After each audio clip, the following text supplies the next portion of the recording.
Good evening. Welcome to Brewskis with the Broskis with me and Marty. Tonight we've got a jam-packed show. Jam-packed, baby. We've got Chisoni, the Grub and Barrel on at 7:15, where we are reviewing with him Cherry Bomb. Oh yes. And then around about 8:15, Chisoni might leave us. He can stay on if he wants, but we'll have another guest on, Gary Parkin, and with Gary we'll be reviewing the Tickle Monster. Tickle Monster. Get a lot of that little beauty. 11%. I'm a bit dubious about this. So man. But anyway, looking after themselves tonight, I tell you. Christina at work, is she? Night shift, aye. Right. Before we go ahead, let's have a little review of the week. What a week it's been.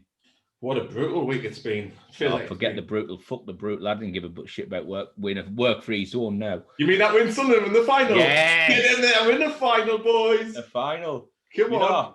I've had people from Newcastle and that giving this shit like, yeah, it's only the Papa John's trophy. Well, it's still Wembley. I was going to say, it still might be a shame trophy, but a chance to play at Wembley is always a good celebration. However, I think it shouldn't be at Wembley this year. I think it should just be at it. Well, no. Ellen Road, I would say. Tranmere is Liverpool. We're North East, right in the middle, Leeds. Play at Ellen Road. The thing is, it's not. The Wembley experience will not be the same without the fans there. No. And the Wembley experience is mainly for the fans more than the players, I would say. Oh, it's definitely for the fans. The players didn't give us a shout about playing at Wembley. So I say because we're both from the north, northwest, northeast, just meet in the middle. Ellen Road, Bramall Lane, somewhere like that. Yeah, but still, Wembley's a good feeling. Yeah, it is, yeah. Lift the cup at Wembley's a great feeling. Walking up them stairs when we lift the cup on Sunday the 14th. Be a great feeling. Well, Sunday the 14th is also Mother's Day. I know. And steak and blowjob day. Is it really? Yes, it's always the 14th of March, 1 month after Valentine's Day. Valentine's Day, yeah. That's two Mother's Days ago, we were in Wembley ourselves, weren't we? Aye. Heartbreak. Yeah, well, it was even more heartbreaking when we got to the pub and the Portsmouth fans, how are you celebrating? We're looking for a nice pub quiz. Get out of it. If we'd won, we'd have smashed his pub up already. You've just lifted a fucking trophy at Wembley and you want to go and celebrate with a pub quiz. Aye, between the north and south, innit? We'd have smashed the pub up already. The pub being turned over. Massive difference between north and south there. Yeah, definitely. But yeah, our first guest is waiting to load in. Should we get him in? Yeah, so let's just give him an introduction. So it's Chisoni. He's originally from London, and he moved up to the northeast, Sunderland, where he met me and Marty. Unfortunately for him, he's the Grub and Barrel Instagram page. Grub and Barrel. If you've never been on it, get on there. I would say it's more barrel than grub. Yeah, definitely. Drinks a lot. Lovely man, as you'll find out now. Welcome everyone to the podcast, the Brewski, the Broskis. Chisoni. Let's get him in.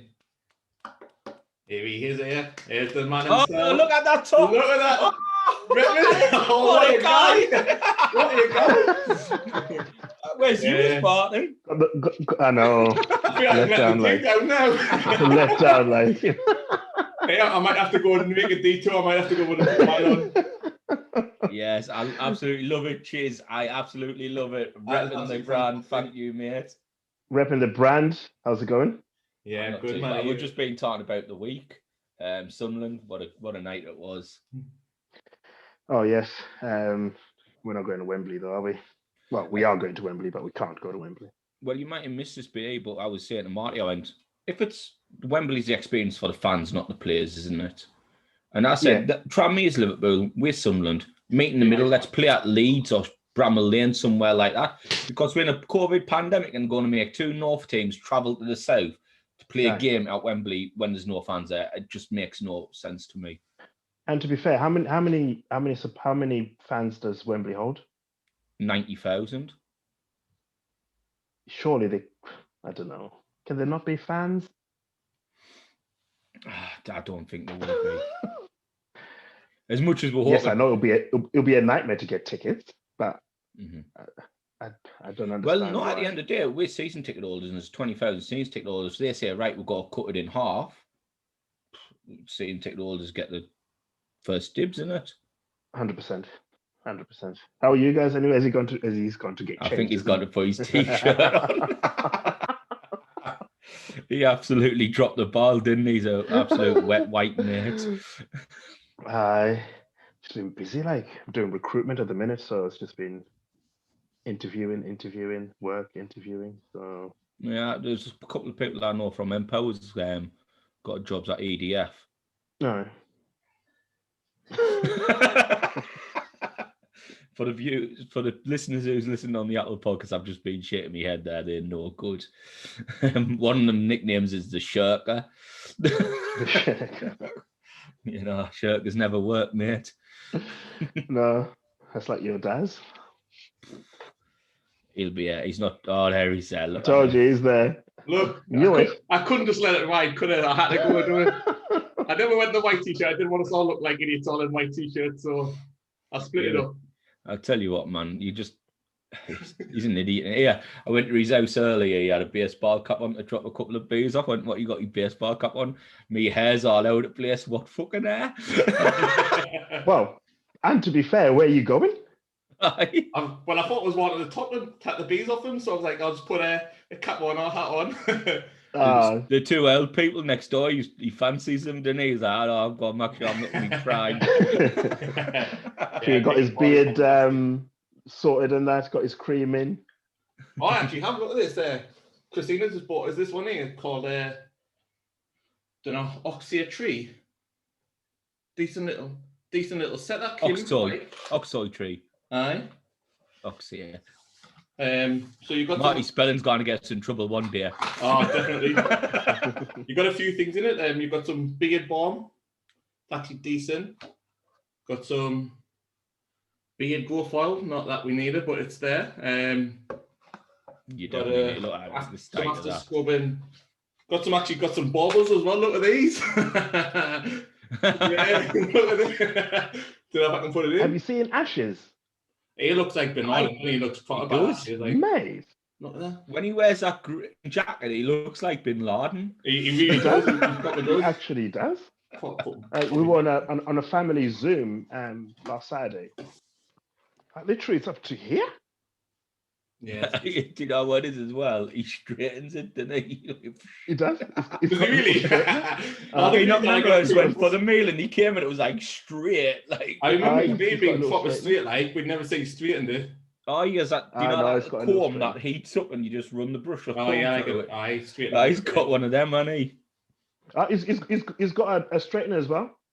Wow. I've got straighteners, but I didn't straighten me beard. His kids got him it for Christmas.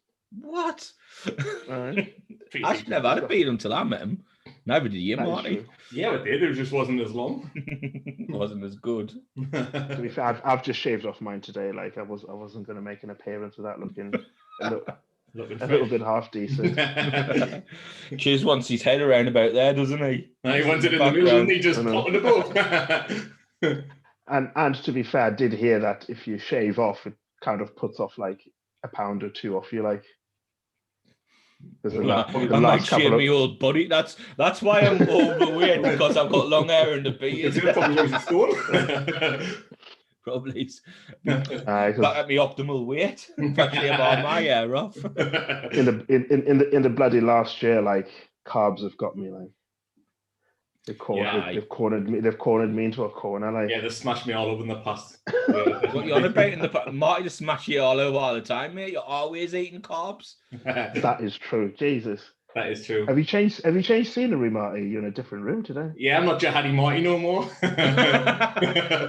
I've just changed. Like I've literally just turned the camera around so I was facing the other wall. But now I'm on the end of the table, so it's because I would Dave said, I was watching the video and like you're smoking a cigar, Steve. You got something in the background, it looks good. And then you got Marty, you think he's gonna have an AK-47 in his hand. Somebody on there in a jumpsuit ready to chop his head off.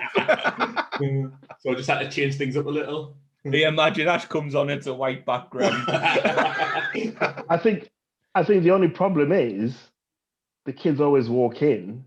Will you be able to see the kids because it looks like the door is behind you? Is it no? The door is that. No, side. This is just the under cupboard stairs door. Like it's just got like a freezer in. The stairs, which is literally just here, but You see them pop their heads in all the time. Oh, the pop. I know. Yeah, Gormless is out. Just this thing, but I've given them one and I'd like stay upstairs.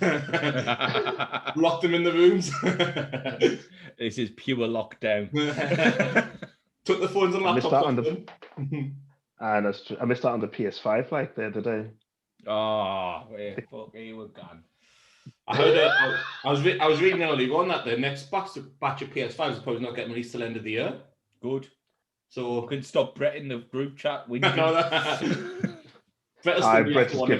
given up now. Like Brett, he's given up. He was like, "I'll just get them when I get I'll just get it when I get it." Like, no, I'm the same. I was literally when the first came out, I never even attempted to get one. Yeah, of course, nah. That was crazy. Nah, it wasn't for Christmas or anything. I just thought, people that need it for Christmas, they can queue up in that. Mm-hmm. But then a pop-up came up saying, Gus, I've got stock. I went on. They were they were there, but then when you click on it, it said unavailable. I was like, oh, that's it. And then it said Amazon and something else, and I was like, nah, I can't be asked. I saw something that people's gone nuts because when they get them, they're putting their stock on at 3:00 in the morning. Like literally. Morning Argos. Argos was putting their stock on at 3:00 in the morning. Absolute bastards. Love at me. She actually had its finest in it. It's literally, if Diego Costa was at a shop, he'd be Argos, wouldn't he? To be fair, they've been bought over by Sainsbury's, haven't they? Yeah, they have. Yeah, I don't want to Sainsbury's now, aren't they? Well, makes sense, doesn't it? And Habitat. The fuck's having Habitat? What's that? It's a posh furniture store. That's why I've never heard of it. Do you know what? I actually have never seen one in the Northeast, but yeah, it's enough. They look like around Bury St Edmunds.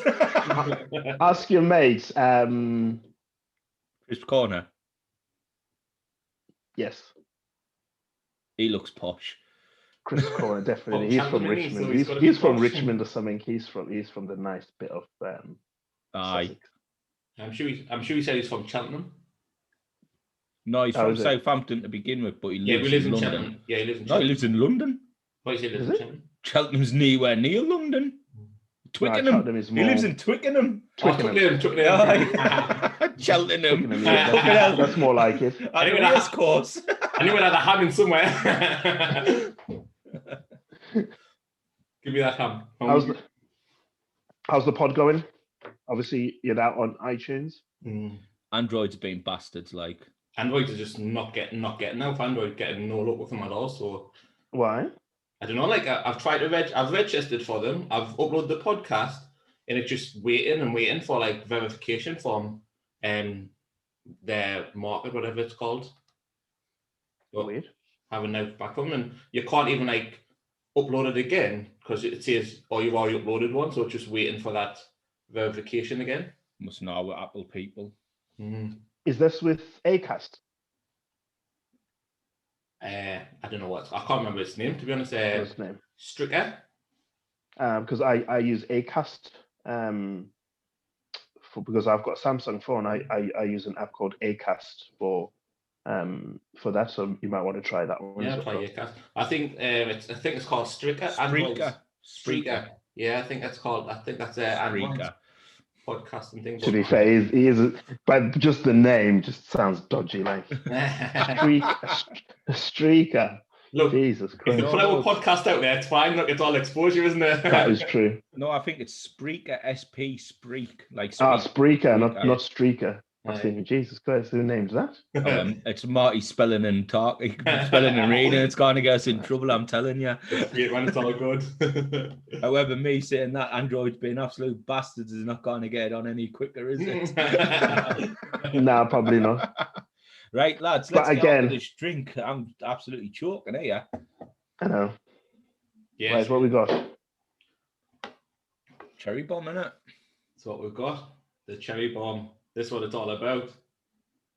Yes, from Playbrew. I hope it's a dark one. It's not going to be a dark one.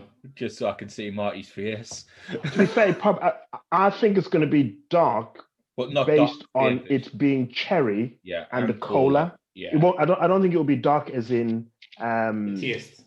A stout. Yeah. But I'm guessing it'll be the colour's dark. going to be dark. You can't have like something which is like cherry coke and it's going to be light, is it? Well, here it Light, goes on the ingredients. Barley, wheat, lactose, which is milk, oats, hops, yeast, flavouring, plain, colour, caramel colour. It's probably going to come out as. Well, let's do the review of the can so we can open it then, because I'm dying to see what it's like now. So, the can's good, but the can you've got to really think is that they could get as close as cherry coke as they can without actually making it look like a cherry Coca-Cola in it. Infringing any rights. Yeah. Can't really see it on mine. It doesn't pick it up that well. Was it on here that we spoke about the dislike of stickers? Yes. That's how we always, well, not always, but it gets a little bit of a drop of rating when it's a sticker rather than a full print can. Yeah. It's brewed in Middlesbrough. Yeah, no. I didn't know that until quite like 5 minutes ago. We've had a few Playbrews, haven't we? Before in the past, we've had a few of them. Well, fortunately, it wasn't on the podcast and it was onto a message. Marty actually said it was the wrong actual brewing company for it. As I said, got to get us in trouble, innit? Well, in my defence, we did have the two cans, and one of them was from S43. So I just seen that and thought it was from them. But there's me trying not to mention the other company's name. Well, straight in, bang. I'm gonna drink this one later on. Then he was so. Yeah, I know that. But we didn't want play think knowing who we're talking about. If they see this, they're going to see it straight after. But yeah, so can design. What are we saying?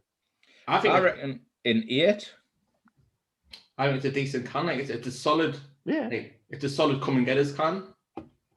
100%. I think the branding at the top just makes it look like you said, the branding of that cherry. Mm-hmm. Yeah. But also reminds me of like kind of a Scooby-Doo, fonty, cartoony. It's kind of like what the cherry coke may have looked like in like the 60s and 70s. Yeah. Like a retro. Like the evolution of cherry coke, isn't it? Yeah, it's like the retro, isn't it? Something now. But yeah, I'd agree. I'd probably go 8.5 for the can. I think it's a decent can. Yeah, definitely. I was going to say about 8. Cool. So it is in 2-1. Yeah. Cool. Yeah. Right. So 8 for the can. Right, if it was a full print, can it be a higher score? But it's a sticker, so we know it doesn't get the full can. This is where it goes downhill for Marty. For pouring. Hey, look at his face when he smelled it. No, I wasn't. I was laughing at you. It doesn't smell like a stout. Smells cherry. Smells. Let's have a look. Soury. Hey, before we pour, I bet you Marty gets the best pour. Depends how it goes. No, you have to pour on the screen though. I will pour on the screen. Don't worry. Calm down. Always pour on the screen. This is coming out kind of dark, to be honest. Like, it's not as dark as I thought it would be. Yeah, seeing, but hitting the glass, it's turned it dark. Oh shit! There's mine. There you go, boys. Mine hasn't even got to eat. I think she's been through the pour.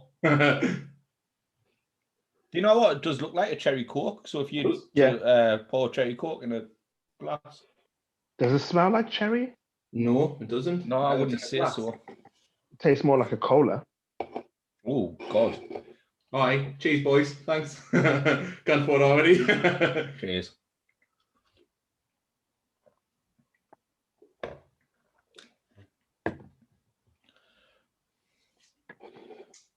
That's unusual.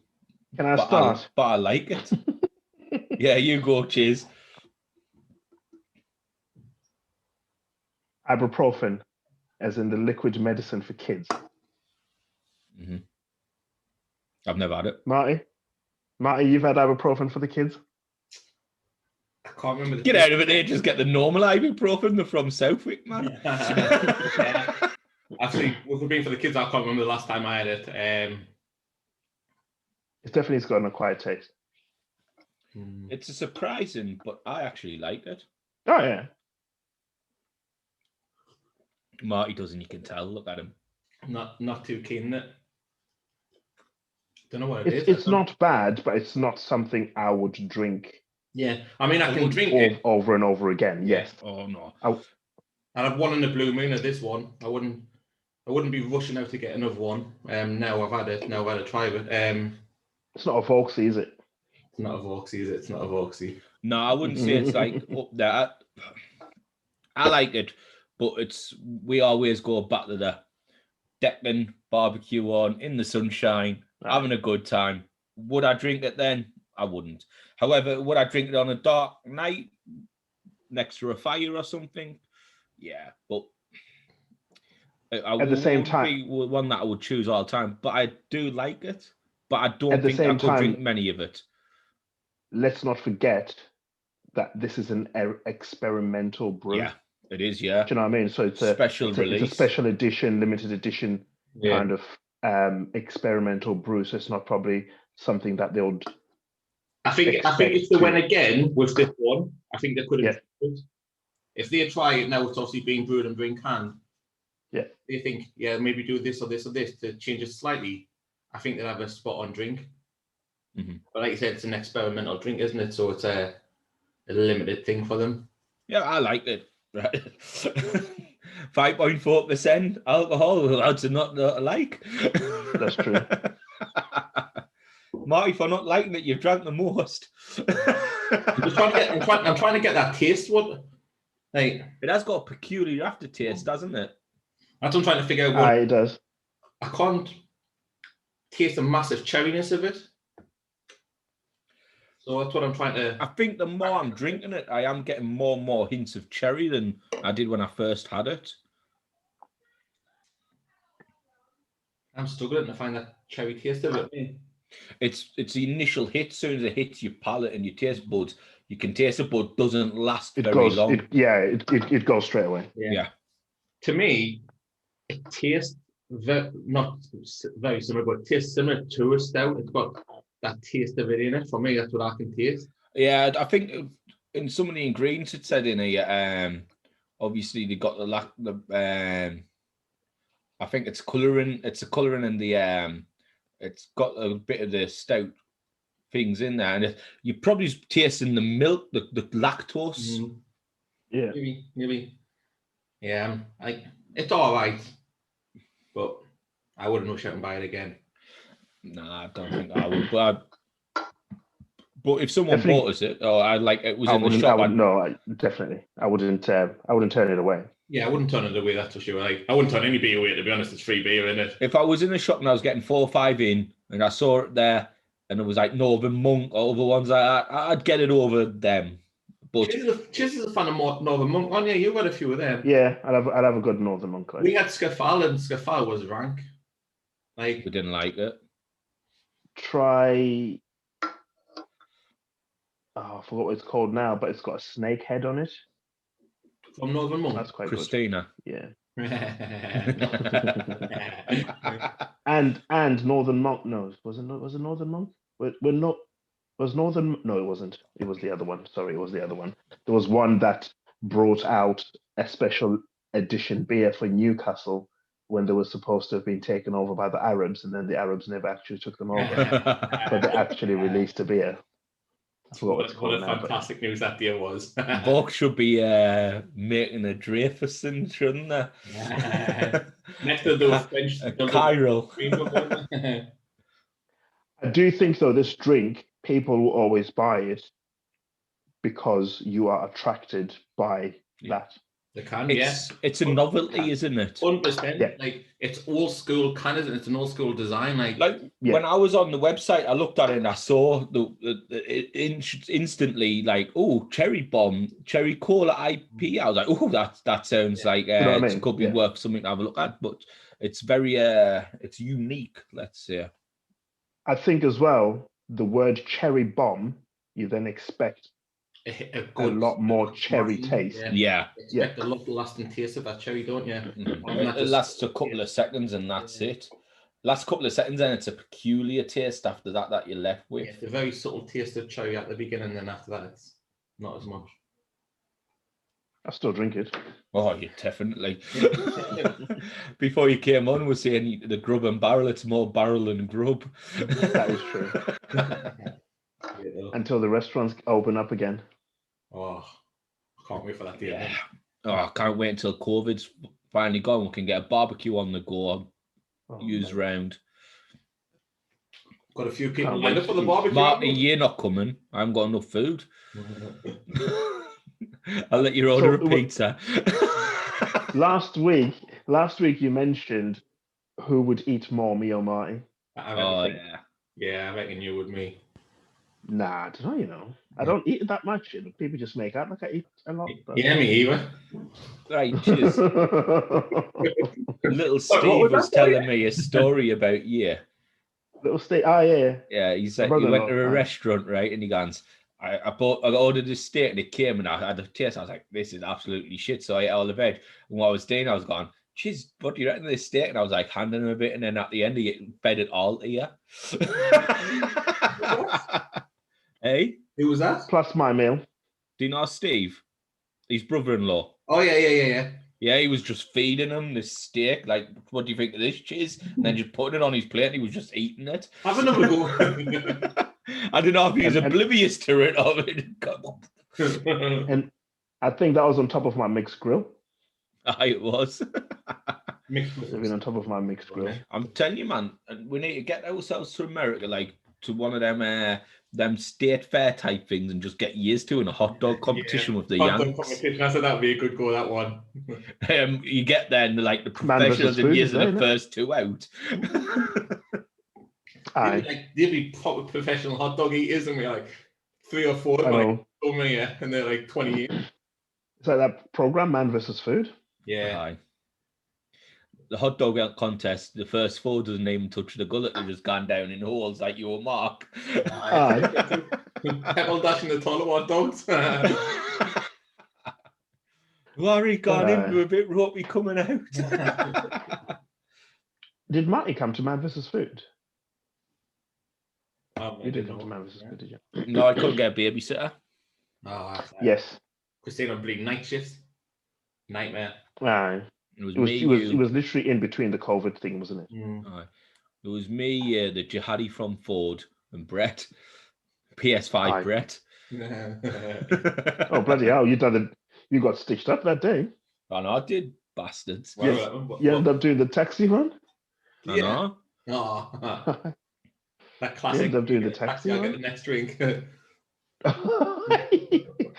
And then the pub shut? Aye. It's always good when you got Darren coming, because he's good for a taxi. That's getting in the front, does he? It's only one in the front pays the taxi, innit? No, like Darren taxis. He doesn't drink. He'll pick you up and drop you off. He's great for that. The more and more I drink this, I'm swaying more to Marty. I'm swaying more to Marty. I'm drinking. The taste is not changing for me. Yeah, I'm drinking it because it's there, and I think I just want to get rid of it. So does it taste like flat cherry Coke? Yeah, it doesn't have an. It looks like rosé wine or something when you get near the bottom. Got some reason. Marty, I bet you got some in there. I really have. I looked at what do I bring that on the podcast? Like, nah, I can't do that. Well, what were the others like from Playbrew? Nice ones. They do like the themed ones, don't they? The cartoon theme, like Strikeout and New York, where it's got the lips in that. Yeah, there's some really good ones, some really good themes by Playbrew. I wouldn't let this put you off it if you've not had it. But as you said, though, this is like a special release, like limited edition experimental one. The other ones are like released everywhere. Yeah. We'll have to get some of the, like I said, the other ones to come on and give them all a go, because I think there's about 6 of them. Mm-hmm. There's a few. Do we get them from the same place? Big shout out to Port Independent. Yeah. What's it called? Port Beer House. Port Beer House, yeah. Beer House. Beer House. Yeah. They delivered to my door the other day. May as well. You were in the bath, weren't you? Well, I missed them the first time, and then he texted me saying I'll deliver it on Thursday, so he came in yesterday. But then I was working last night, so my missus got it answered the door for me. So mine, I was good service, like. I was on the bike and I was doing some miles, and I bang on the door. I'm like, where the fuck's this? So I went and put my head out, and he's like, delivery, mate. I'm like, I haven't ordered out. He's like, poured beer out. I leave it there. I thought you were going on Friday. Mine. Hey, I thought you were going on Friday. do you know what it is, right? I was going to, but it was like £2 something for delivery. By the time I drive to town, park up and how much it is to park in Sunnyside, by the time I've done that, it would cost us more money to actually go and get than to get it delivered. That's true. I got about 3 cans from there. Like I got a mental health one. I don't know whether you've seen it. It's like a silver can. Mm-hmm. Yeah, I've seen it. It's all silver, isn't it? Though the can's full silver. We got this tripping on El Dorado. It's part of S43's tripping range. S43, they do some sweet beers. S43. Oh yeah, nice beers. Nice. They only brewed in like close Devon, where Sedgefield is. Is it called Cox Green? Cox Green, yeah. No, Coxoe. Coxoe, yeah. Coxoe. Cox Green's just down the way, isn't it? I don't know. I thought it was Coxoe. I was going to see that, but I was like, I'm sure it's not. But, Cox Green's in Washington. Yeah, Coxoe. Obviously, because I chat them all the time on Insta. Like how we crack with them all the time, and I asked him like, what's like the brewery like? He was like, oh, it's just like a small like building on the side of a pub. He's like, but you're more than welcome to like come down and have a look and get some beers, just pick some beers up. I was like, I'll pop in the next time and go to Sedgefield. He's like, oh yeah, we're just around the corner. I was like, I know, that's why I've mentioned it. So when we got to Borlums. Next time we got to Borlums, I pop in. I miss them steaks like. They done beauty, aren't they? They done the what's it called, didn't they? The Pretty Fly one. Pretty Fly, yeah. Oh yeah. Pretty Fly in there. Lovely that. The yellow is in red or something like that. I forgot what it's called. They've done some really nice beers, to be honest, from S43 that we've had so far. I haven't had a particularly bad beer from them yet. Me neither. I had there was one called Pink Chimney, I think it was called. It wasn't amazing, but it was my least favourite of them so far from them, but it was still nice. I would still drink it again. Taco Cat. One of them was Taco Cat one. Taco Cat, one of the best. You know what, Taco Cats? I've never tried it, but I've seen the can is mint. It's mint, yeah. That was the first one that brought my attention to S43 because I'd seen it like months and months ago. I was like, I need to find it. Every time I looked in like Morrison's and stuff like that, they never had it. And I was like, we got it from another shout out from Talk Bar, didn't we? Oh yeah, Talk Bar. Well, great. You did, and then there was only one left. Oh no, but you got one of them, and I got the Pretty Fly one. I got I can't remember the one I got now, but yeah, we've had a few. There's just too many we've had so far to think about the names. They'll be on our Instagram TV. Get yourselves on there. They'll be on there.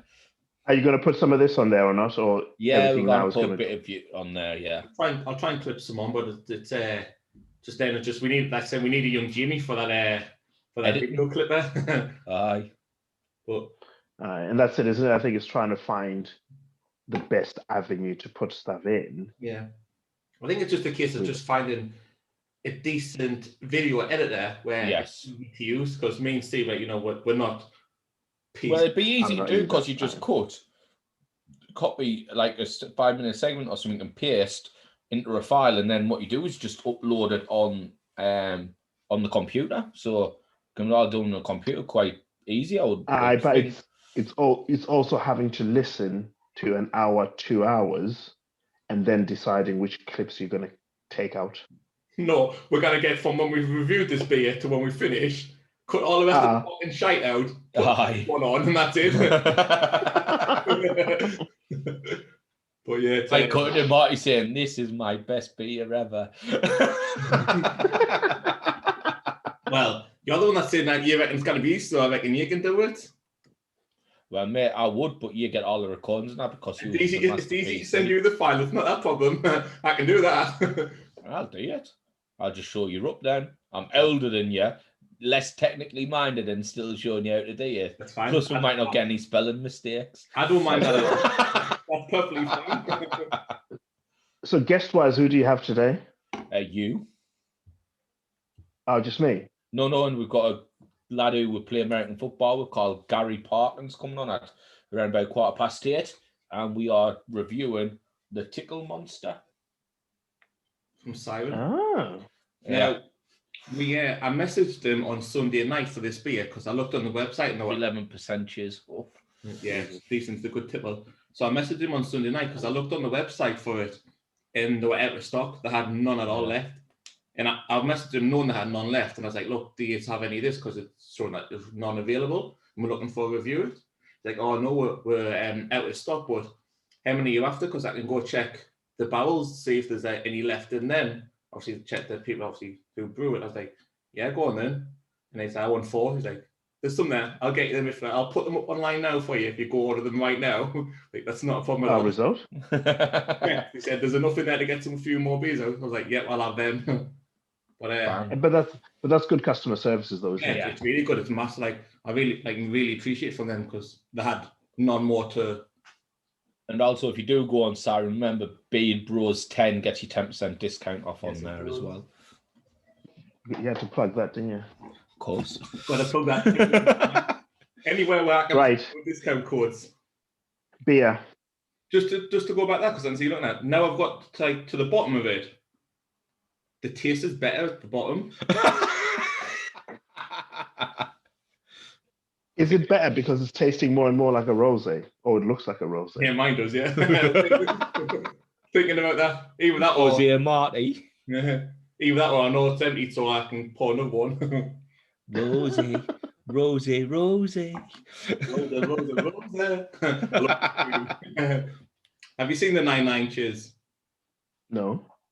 Brooklyn Nine-Nine? Oh, no. Mate, you look like the fucking captain. Raymond Holt, isn't he? What is it? Brooklyn Nine-Nine. I might have watched it, but no, my type of. Is anybody getting killed in it? No, it's a comedy. That's Terry Crews, isn't it? You don't look like Terry Crews. That's not the one we're saying you look like. Definitely not. It's a police comedy, and it's funny as out. It's one of the best programs on TV, comedy-wise. If nobody's getting killed or there's no CSI or FBI, well, there's a bit. Leave me there's out. a bit CSI. Leave me out of it. He thinks he's CSI expert. Do you know what my Leave me out favorite of it. show when it's like things like that, like CSIs and things, is NCIS? It's 100%. Yeah, I love NCIS. Gibbs is a legend, isn't he?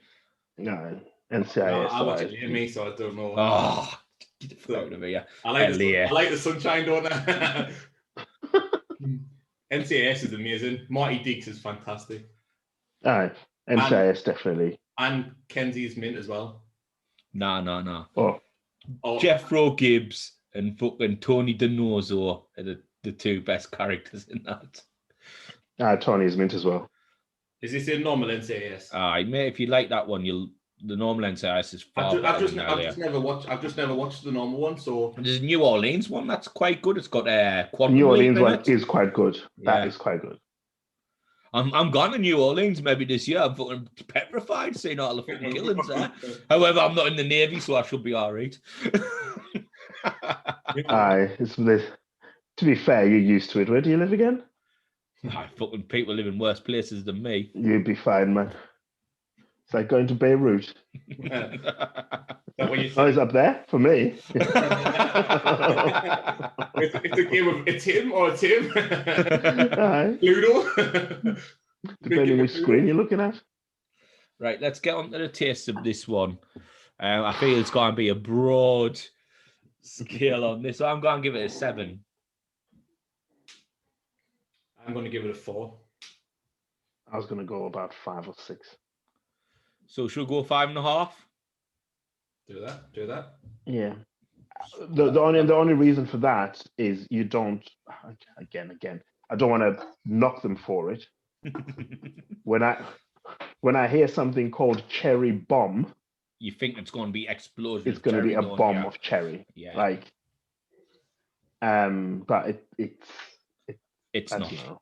No, it's not. It's definitely not a bomb of cherry. It's it's cherry fizzle out. You get a taste and then fizzles out. Good concept, though. Who's Marty looking at and shaking his head at? Ollie. I tell you were kids. I can't leave you be for 2 hours, can I? I'm looking for his footy. He wants to play footy on the landing across the top because the past few nights we've been playing one-on-ones across the top and then like he's pulling out his step overs and his drag backs and stuff. he's there. I was like, no, because you got to bang that ball about on every wall upstairs, so it's not happening. I think he's took a huff now. But, yeah, lucky. But again, like I said, you can't knock them for experimenting something new. No, definitely not. But like you said, you wouldn't be in a rush to buy it again as a one-off. Absolutely fine. I think everyone should try it now while it's here, because if they do a version 2.0, you want to see what that second one is compared to this one. The difference, yeah. Yeah, so they might release it, get some feedback on it as well. Yeah, obviously, more cherry for me and Chiz. 100% more cherry. Definitely. 100%. Like you said, it has that very subtle taste of cherry at the very beginning, but now by the time you finish it, can't really taste it anymore. So definitely more cherry in it, a bigger pop of cherry. So feedback for if they ever see this, or we'll send them some feedback. We'll be the good guys. Aye. So 5.5, did you say? Yeah, not the worst score we've ever give. Did we rate this the pour, or do you guys still do the pour or not? Yeah, pour. That one. Mine was flat as a fart. I'm going to be honest with you. I'm going to give it a 6 for the pour. Mine wasn't much better. I'd give it a 6. 6 then. 6. It wasn't the pour into the glass wasn't bad, but it just had nothing to it. It ran smooth into the glass, but then it was just shite. Yeah. But what is plain color caramel? I think the colour of when it came out was meant to be a caramel colour, which it kind of did look like it at the end, didn't it? Towards the end it did, yeah, definitely, but not when it poured. I just think it's one of the ingredients. I've never seen a colouring as part of an ingredient on an ale. I think it was trying to get it to look like cherry coke, wasn't it? I think to what it says, to what it poured, it did look like cherry coke when it's pouring. It looked like that cherry coke. See, that's a pour, innit? Yeah. Yes, that's better. That's what you want. So have you cracked open the next one already? Yeah, we're not reviewing that one, are we? We're just drinking it. Just for the that's what it is. S43's Tripping on El Dorado. It is a 5.3 DDHPL. Double dry hopped, isn't it? Double dry hopped, yeah. We had one. Double dry hopped. We figured out last week with Oaks. Represent. Honestly, I had no idea what it. I knew obviously, I just couldn't get the first D on it. I knew the rest of it.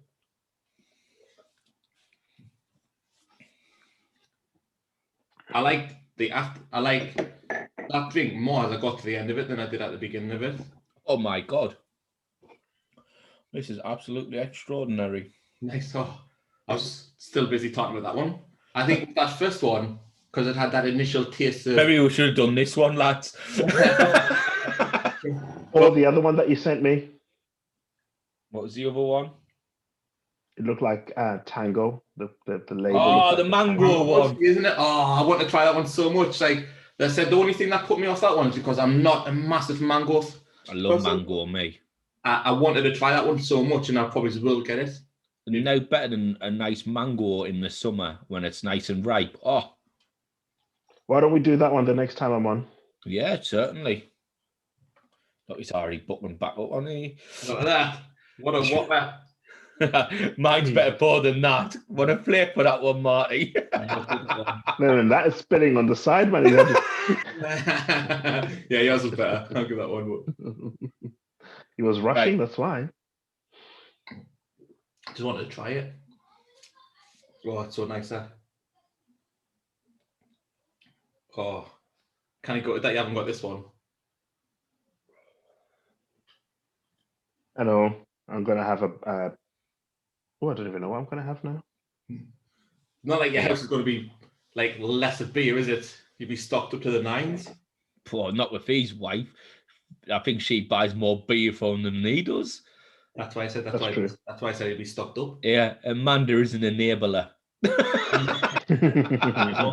I need Christina and Amanda to spend like half a day in the same room. Amanda is an enabler. So Amanda can rub off on Christina and say, look, anytime you're going to buy a beer. The amount of beer that you buy me, because I always say to them, like, you bought me some beers. You're enabling my habit. So Is she in the room with you? She's sitting there. She's just come in to put the pen down. Amanda weren't saying anything bad about you. I'm saying you're a top bird. But yeah, so saying the other day when Siren brought the beers to my house, literally walked past the front of my window all the way across, and he had this massive box. And Christina goes, "Have you been buying more beer?" I was like, "For the review, innit? We need them." And that's the box. Wait, 1 second, she's like, "I'll get the box to show you." Oh, it's huge. It's just But the question is, how many cans were in them? I don't know. She's just put it in the back on it, and this I'm not gonna. But the box, and where I was, this box, it had 4 cans in.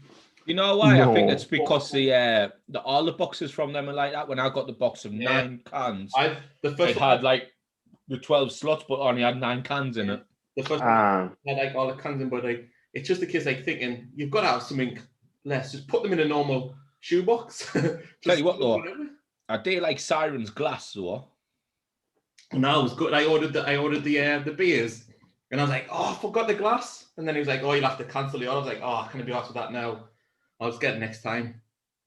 Aye. But yeah, I wanted the To glass. be fair, surely they sell 4-packs. It's the same as Amazon, isn't it? Yeah. You buy a remote control or you buy sellotape and... Well, the D cans buy the single, but I think the majority it's like a pack type thing in it. You buy like packs of 24 and 12. I know Tiny Rebel, if you buy a 4-pack, you're getting a little 4-pack thing, didn't you? Yeah, 4-pack, yeah. Nice cool design on the box and all. Oh, that's a nice beer. But yeah, holidays this year. What's going on? Like, you're not going abroad, like? Need fucking gone abroad. Oh, it's not just us. I know. I've had 2 holidays to America cancelled. I might have another one cancelled by November. Mine's booked for June. Mine, like, so it was supposed to be. We cancelled our June one. No, that's going to get cancelled. David's. I know we just for June got cancelled. I don't think one, but me and Ollie and Christina yesterday, we were just lying on the couch one on my day off, and we watched Moana. And it was like obviously it's set in Hawaii, right? Moana's a great film for kids. Kids love it. Great film. It's and great. For you. I like Moana. She spells better than Marty. I was like, should we go there for a holiday? He was like, well, I was like, should we go to Hawaii? He's like, all right, let's go. I was like, wait. So I was like, we'll go in 2024. Christina's why? I was like, because we've got a holiday to a wedding in 2023 abroad. I was like, we're not getting a holiday this year. I was like, and we're not saving Hawaii money in the next 18 Hawaii, you're looking about 10 grand for your family. We had a quick look, so I was like, we're not getting there next year, so we'll go the year after the wedding. And I was like, and Ollie's going, how many days of that? I was like, loads of days. He's like, how many weeks? I was like, loads of weeks. It was like 1 million and odd minutes from yesterday to, I think it was like 1,117,000 minutes from yesterday when we watched the film. He's like, that's just forever. I was like, well, it's either go then or never go at all. Yeah, Marty's a go dreamer. to Mexico, man. Aye, Mexico is lovely, class. Go to Mexico, seriously. I want to go to Mexico as well. Mate, get yourself to Vegas. Not with the kids, like. Not with Christina either.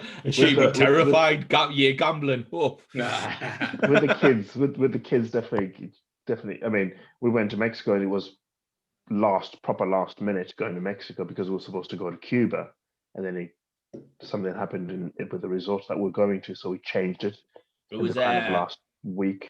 It was the hurricane, wasn't it? Yeah. So we changed it in literally like a week or two and ended up going to Mexico. Best holiday. Catalina.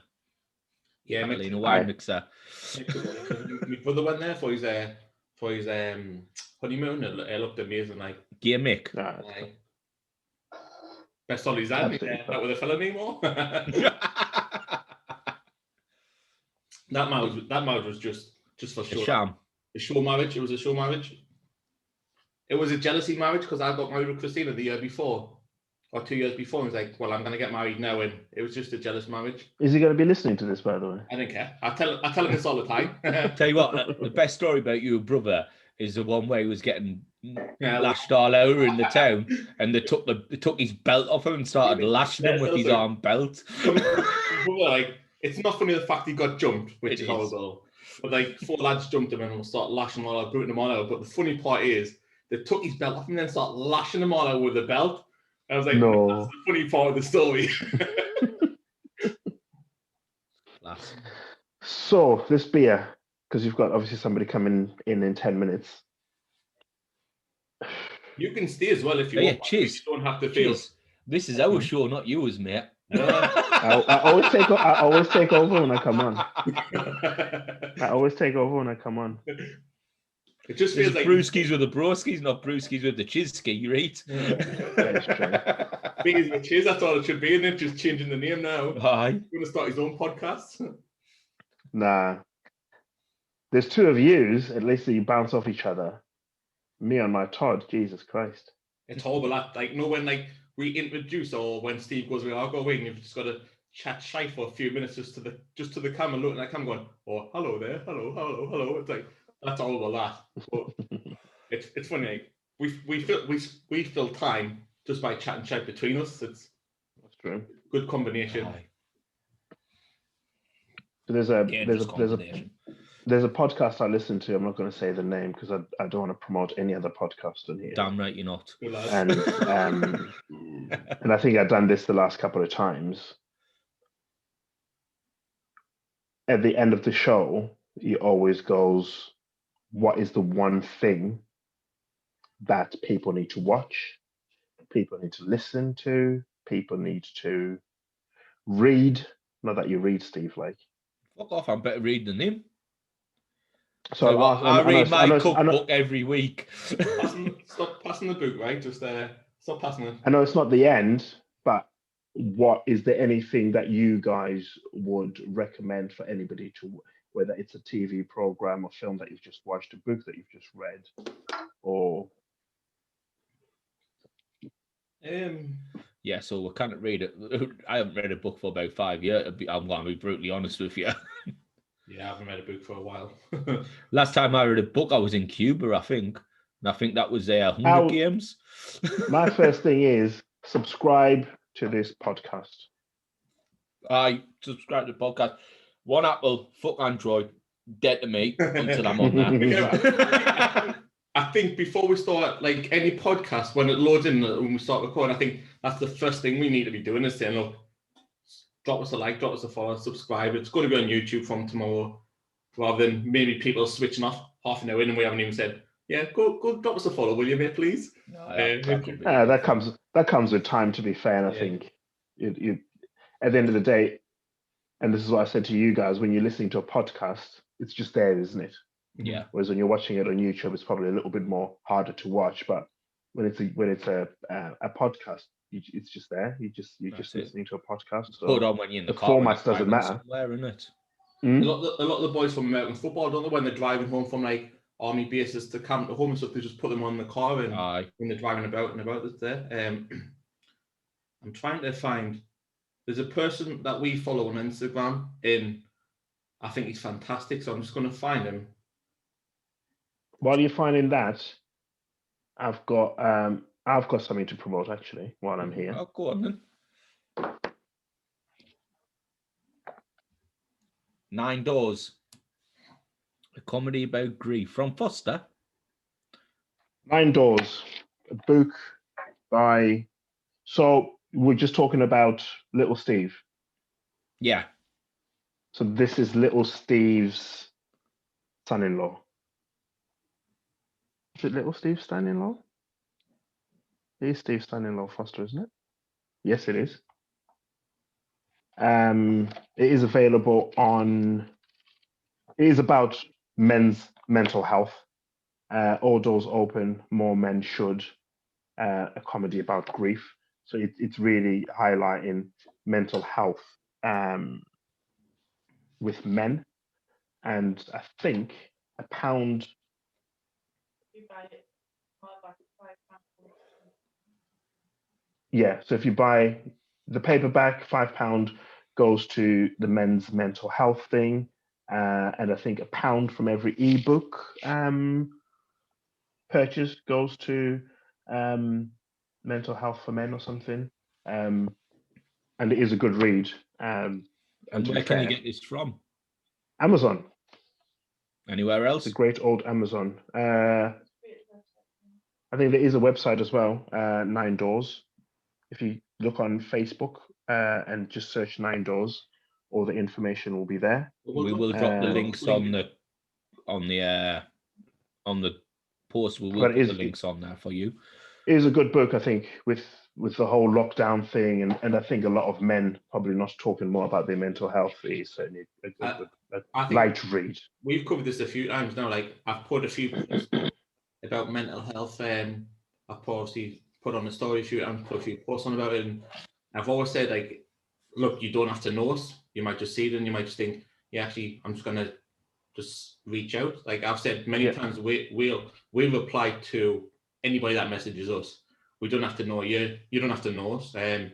If you're feeling shite and you want to have a chat, a laugh, we'll have a laugh, we'll have a chuckle, and we'll message anybody that reaches out to us. We're not going to knock them back because we don't know them or thinking, oh, we're only small time or they're big time. Like, it doesn't make a difference. Like age, colour, race, whatever, it doesn't make a difference. We'll speak to anybody that's suffering and wants to reach out.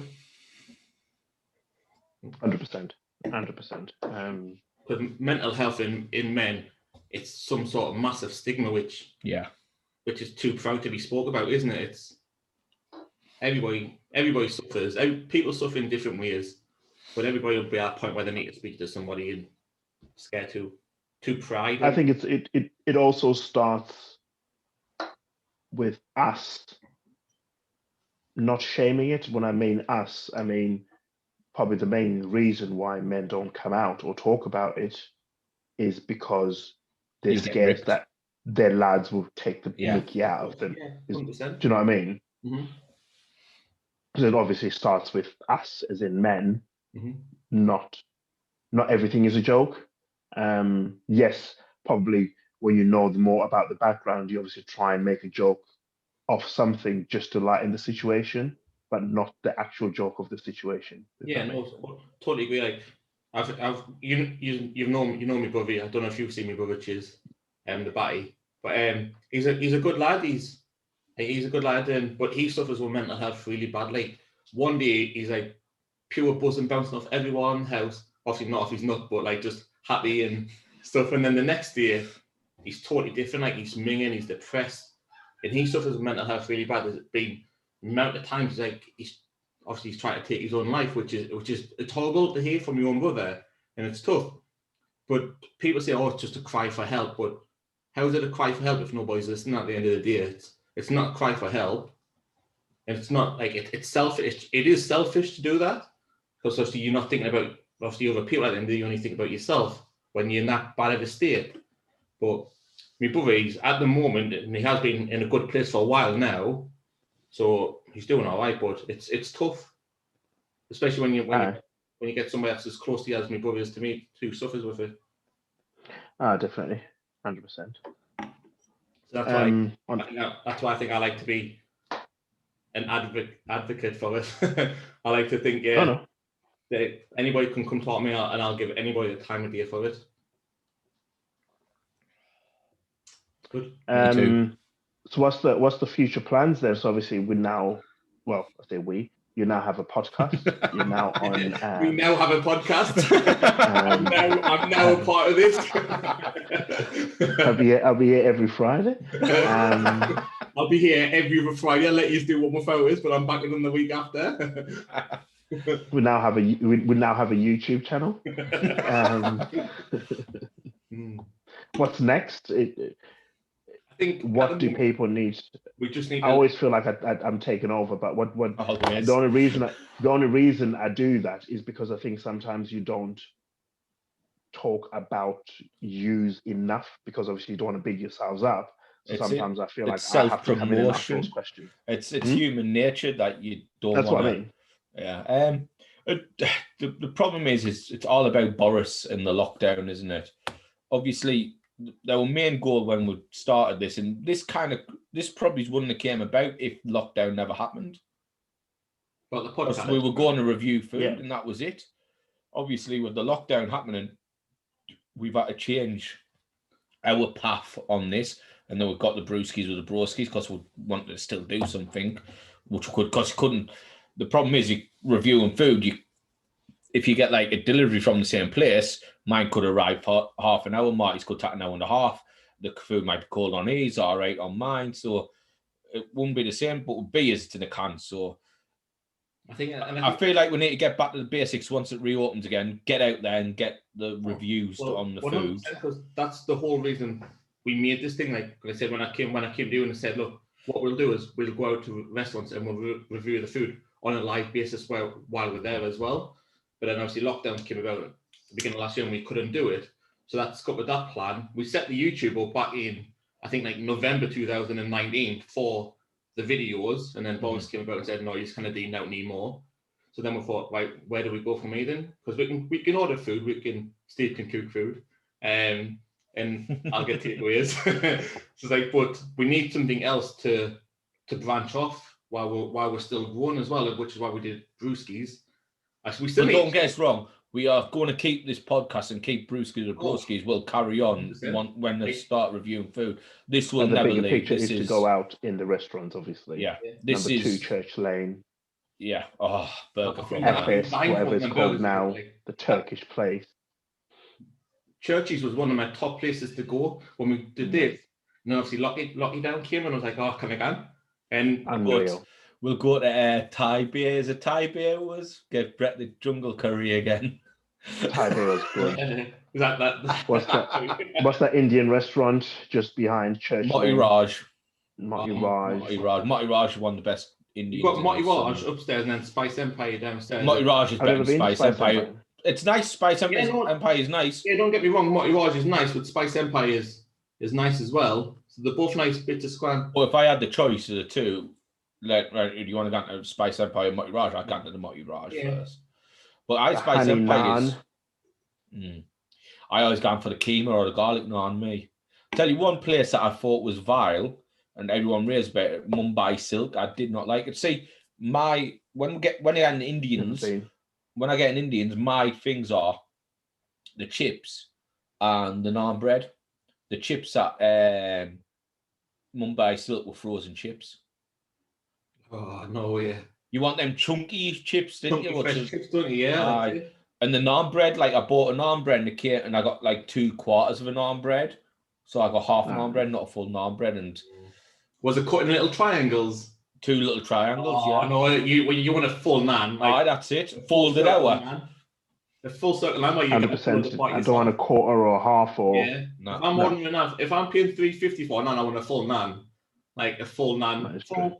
Like 10-inch naan, I'm going to rip that apart myself. Oh, need little triangles. I hate that, me. It's like a share, isn't it? It's like, I didn't share this. It is. I hate sharing food anyway. Best of times. If I'm paying $50, you want me to share that 1 bit each? No, jog on. Not happening. Have you been to that Turkish restaurant, FS? Is it F? It was called FS. Is it on John Street? John Street. Next to the barbers. Yeah. I haven't been, but I've heard it's good. I do love a good FS though, so I'll get one of them. They do the little draft ones that you... FS is lovely. They do the little draft ones that you get in home bargains. My Foss is far better than FS. 100%. What one? My Foss from Greece. Oh, My Foss, yeah, from Greece, yeah. Is 100% better than 100%, FS. Yeah, I agree with that. When in Rome and you're in Turkey and FS is there, my problem with FS, it's too heavy.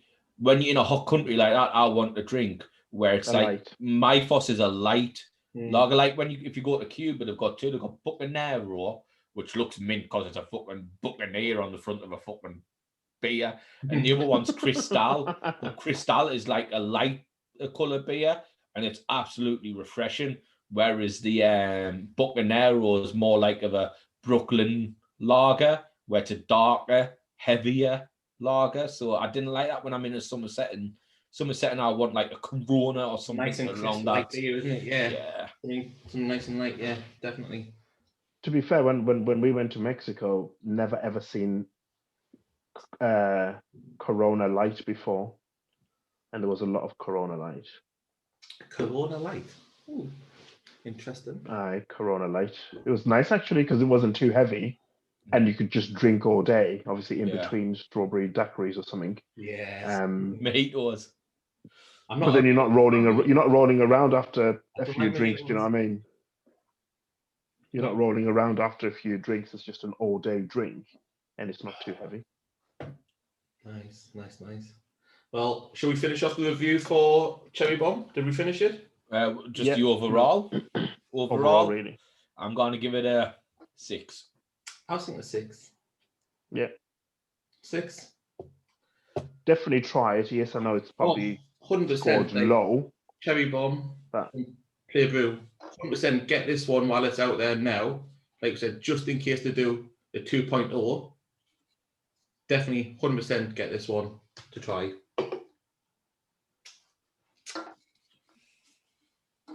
Yeah, let us know what you think of it if you do try it. Right, are you off? yeah, Right, I'm off. I'm gonna go get some. I'm gonna go get some tea. What was it? I'm gonna go get some tea. Like What are you getting for tea? as the pizzas. I had one of them the other night. I think might have been. What did you have tonight, Marty? Pizza Friday. Just a pizza. I only had a pizza tonight. Pizza and chips. That's all I had tonight. I had something light because last week I was a 10-inch. No, fuck off, 10-inch. 16. Are you joking? I said light, not a snack. Well, I had marinated a nice spring lamb leg steak in lemon, garlic, mint, salt and pepper for the day. And I had that with a jack potato, grilled vine tomatoes, and coleslaw. There you go. Something Marty would dream about. Marty could Having never for a make snack. that. Nice. Marty could never make that. We said Mike could make. We said Mike would dream about it as a snack. A little between from maybe 1 o'clock to 5 o'clock snack before I get me tea. It will be up on the page later. Mine, not yours. That's true. Right, I'm going to shoot off. Thanks for having me again. I'll be back again soon. We'll do the other one or something else, whatever. We'll be back. I'll be back again in 2 weeks' time after you get somebody else on next week. Aye. I'll let you have another guest in that meantime. I won't be back next week. I'll be back the following week. And don't forget, $9. $9. We'll pop that in get there. yourself $9 Amazon Pop it in. for a good cause from Foster. Yeah. All right, boys. I'll catch you up on the group chat anyway. Thanks very much for popping in. Right. Thank you. Right. See you guys later. Cheers from the Grub and Barrel. Thank you. Later. Cheers. Take care. Right. I'm just getting word back from Gary. He's just waiting in the waiting room, so we'll introduce what we're going to have first. We'll introduce Gary first, and then we'll get him in. Yeah. So Gary, we've not known for very long, to be honest. Me and Marty used to say we both play for an American football team. And Gary joined basically primarily to lose weight, and he has lost a shitload of weight. He's Gary, lost a ton of weight. Not saying he was a fat cunt before, but he has lost. he'll tell you himself when he comes in. But Gary, he's a really nice lad. He joined the team. He's like a gentle giant, isn't he? He's a really nice bloke. He's literally he's a regular viewer of when it's on Instagram TV. Gary's there for the full hour. With the broskies. He loves it. He's always commenting, he interacts. And he's been going on about this for a few weeks. Tickle Monster from Siren that we showed earlier. So without further ado, Here's Gary Park and everybody. Here he is. Gary. Waiting for him to get in now. There he's there. Yes, There he's there, Gary, mate. Hello. Welcome to Brewskis. You all right, lads? How's it going, man? You all right? Aye, steady away, steady. I've been sitting here climbing open a can of beer. Tickle Monster by any chance? It is, mate. Aye. I went out and bought a couple others. I was talking to Steve on text the other day and he wasn't sure if you could get it. Yeah. So I We did actually, go out and I bought a few of these and looks a bit like a Siren can, like. it does I think I remember you showing them on maybe On Instagram, I was having a bit crack. Showed us on them as well. But yeah, they do look like Siren cans. They're really good. Quite cool. Unfortunately, It's a decent drop, like. Siren was all sold out, so Marty got in touch with him and said, "Look, we're doing a review." And he went, "Let's just check the barrels if there's anything left in the barrels." He went, "I can get his 4 cans out of it." Sent them off. Nice. That's what it is like. The good stuff from the bottom and all the strong gear.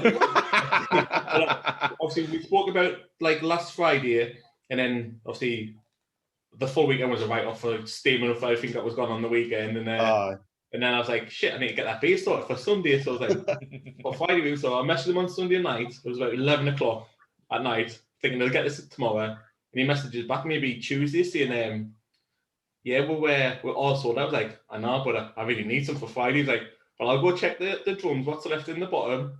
And he's like, give us a little bit of time to come back about an hour. And he's saying, how many are you after? I was like, 4. He's like, I can get you 4. I'll put them up online now. As long as you go buy them now, I'll get you them. He's like, spot on. So they got them in like yesterday.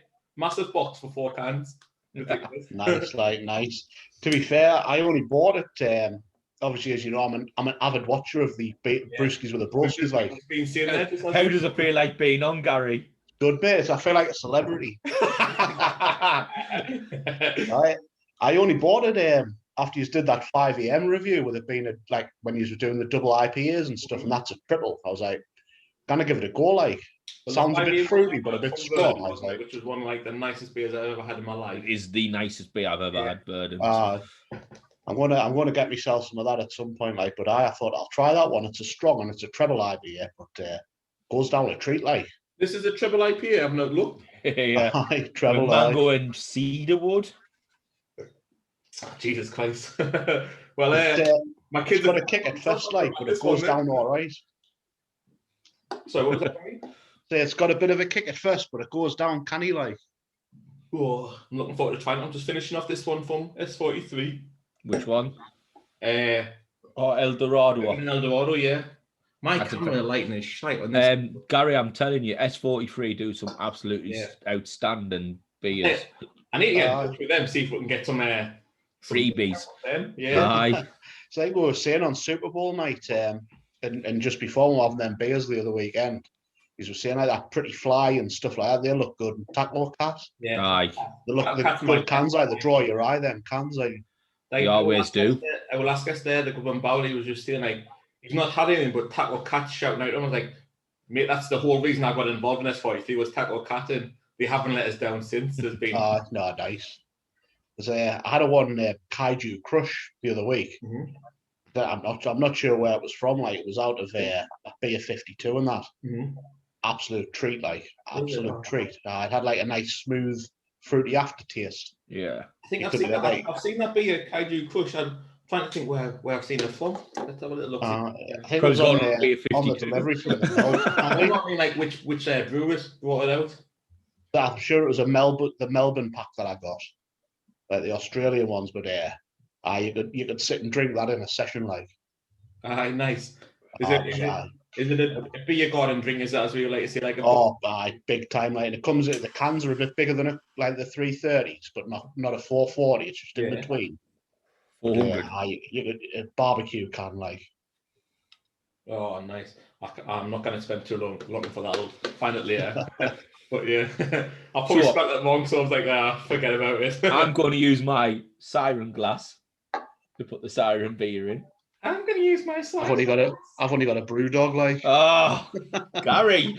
I know. Marty, I'm going to use a Brewski's glass. I'm only good because you forgot to get one. I know, I was furious. I was absolutely furious when you saw that. I forgot to order it. I was like, oh man. Then he, like I said, he goes, you can just cancel the order and put it back through. I was like, no, I can't be asked with that. I'll get it next time. I'll buy the pack next time. I wanted to buy the pack, like the 24 pack of it, or like 24. I think I'll tell you what, right? I'll show you in a bit. But I got I think it was like 22, 23 pounds. You got 10 beers, the glass, and you got these 3 bags of these things called Cheez-Its. I think it was $24.99 because that's the one I was going to buy. But I got these. Tell you what, these Cheez-Its are 119 calories a bag, no fat and things in them. Oh my god, they're absolutely tremendous. A delicious little snack. Good little snack, like. Yeah, it's it's a cheesy flavour, but so you get like cheddar, Gouda, red Leicester, all that, and it's a bit like a pork crackling type Oh, Texture. all right. Absolutely phenomenal.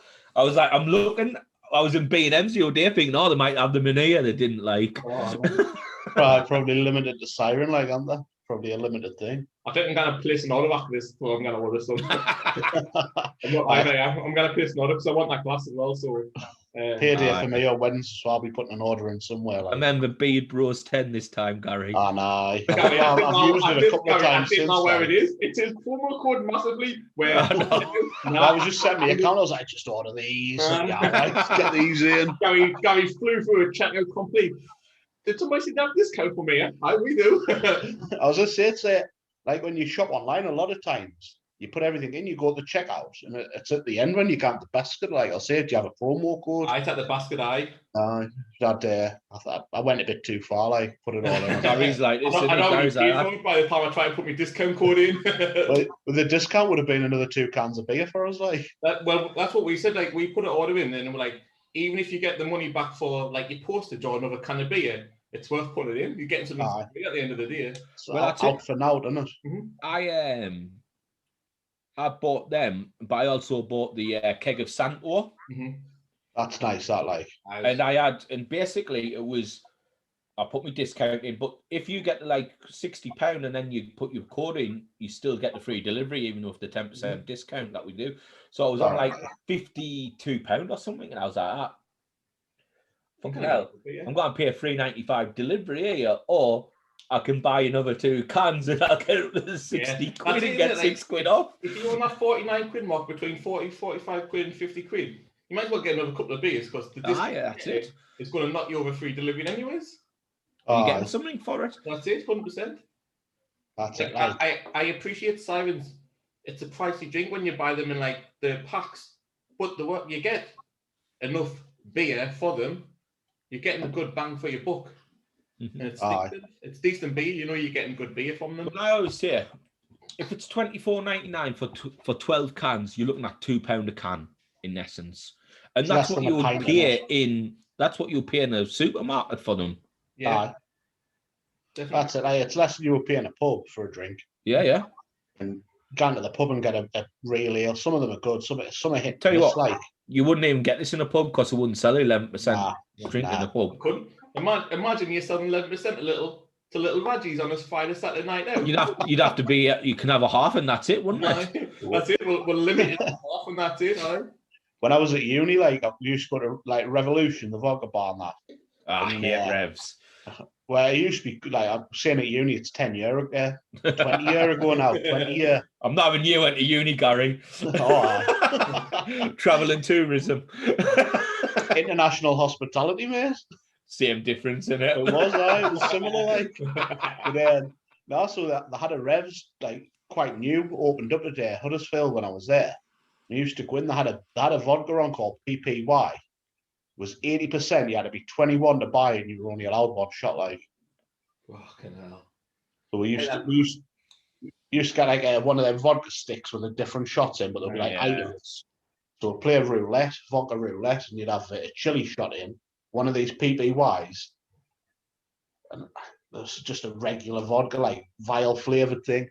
So we used to put them all in one stick and get the bar staff to bring it out.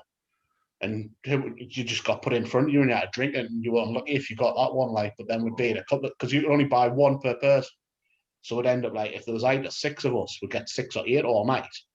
Just different person buying them every time. Like, you used to always try and stitch one of the lads up and make him get the bad stick all the time. Like, I'll tell you a story about actually high-powered beer. I was in Prague in 2004, right? I'm not going to mention the lad's name, right, because he's a very good friend of mine. And we went to this bar with these American people, and the guys are like, "Yeah, let's get absinthe," and you're like, "All right, absinthe. And what's that?" Obviously, 2004 Britain. You didn't know what absinthe was. So it comes out with this green drink, 80-something%, right? So they come over. They got the absinthe. They got the spoon with holes in the bottom and the sugar cube on it on top of the thing. We're like none the wiser us. We're like, so she pours the absinthe over the sugar cube. It goes into the thing, and then she goes, "I just need to go and get a lighter." So my mate, he was a nightmare that holiday. takes a sugar cube off, and necks this absinthe. And he's like, what do I do with the sugar cube? I'm like, you eat it now, mate. So he's in a bar in Prague in front of these American people eating a fucking sugar cube. And then the woman comes in, she's like, what have you done? He's like, I'm eating it. She's like, no, I like it. It melts, it goes into the drink. He's like, you fucking arsehole, Hobbs. Sounds like it was his fault for necking the drink first, like. Well, as soon as he necked it, he's like, what am I going to do? And I think one of the Americans going to say, oh, no, it's meant to go. I'm like, eat it. Just get it in You there. eat it. He's like, he goes, I went, why did you eat it? He goes, because you sounded convincing, like you knew what you're talking about. When the drink come, when I said, let's get absinthe, I turned around to you and went, what the fuck is it? How am I meant to know how to drink it if I didn't even know what it is? I think I was in on holiday. I can't remember where I was, but I was with like some friends and family, and I bought not like the quarter bottles of vodka, like the quarter bottles. There was like absinthe in them, so I bought a blue one back and a green one back. Obviously, stashed them in my suitcase because like the close friends and family would have absolutely knacked us for bringing this back. So I stashed them in the suitcase, bought them when I was like just wandering the streets on my tour, having a look about. Got back on I think on the Thursday, and I stayed at my mates on the Saturday night. And we smashed both these absinthes in, right? Both was obviously on that night. Hoying our ring up, fucking tripping balls. We're like, what the fuck? That's it was just like a normal night for you when you got out. Oh, you're not in it. No, hoying up me. Some heavy stuff like absinthe, isn't it? Oh, it's ridiculous. Like I stayed at my mate's mum, and where he lived with his mum. And she goes, both of us, ring up, taking turns to be sick. And the next day she went, I knew he was being sick, whether it was you or James, because James was like this wheel, and you were like this polite being sick. He was like, she's like, I just knew the difference between you. But she was like, well, you thought you were big and clever, so I left you to it. Something like that. It was ridiculous. How'd you be polite sick like Marty? Is it like, I beg your pardon? I think so. I'm sorry. I think I've still got the picture when we went out on that night, on that Wednesday I've still got it. I was ill, mate. But at that it was point, the Sambucas, wasn't it? Oh, I like a drop of Sambuca. I like a Sambuca. Well, he can't drink tequila, can he? All right. Tequila foxes are a big style. However, what was it? The coffee tequila that we had. Nice, yeah. That was nice. I've not had that. If we drink tequila, like we tend to have a shot of tequila and just a little bit of blackcurrant cordial straight after. Guns down a treat, like. That might be all right for you, That's Marty. nice. Didn't like blackcurrant. Type of tipple, I might have to get that. It takes all the sting out the tequila, like if you suffer with the burn afterwards, like. It's not the suffer the burn, I just spew. Like no matter if it's my first drink of the night or my last, I'll just hoy. Tequila doesn't settle with us. Like I remember I was out with our lass's mum and dad and my wife before, and we'd been out like for a while, a few hours, and had some squan early on, and I was having some beers. Like, let's do some tequila. I was like, nah, that's not true. Like, I know Karen, Christina's mum, let's get tequila. I was like, oh fuck no. I went, let's get tequila. Had the tequila, was in the pub, and I was like, literally done it, and 30 seconds later, I was like, I'm just gonna go for a piss, 2 minutes. Hold me ring up. I knew I was going to be sick. I was like, I can't be saying I'm going to be sick here. I've done that a few times when you're in a pub and someone gets you a shot and you tap the shot and you're like, that's just got down to the bug, and like you walk as fast as you can. I think I was walking through the door and that was going. You start getting that horrible watery feeling in your mouth. You do, If somebody's coming through the store, they're getting rid with this vomit. Sometimes when you tap the drink, you drink it and it guns down, and then you get that watery taste right away, and you gnaw there and then, didn't you? I've gone fucked up. I just need a wee. I'm like, come back sweating. Did you get a wee? Aye, it was a big one. We've got you another tequila. Enjoy this. Yeah, the tequila was I don't get me wrong, I like the taste of it as well. Just something just doesn't agree with us when I do it. But I just try and avoid it. Yeah. But Sambuca, I don't mind Sambuca as well. I love a Sambuca, mate. Talking about the same guy on the same holiday in Prague, right? So I got there the first night and win the new square, because there's two squares, the new and the old square. And there's a shopping centre type thing.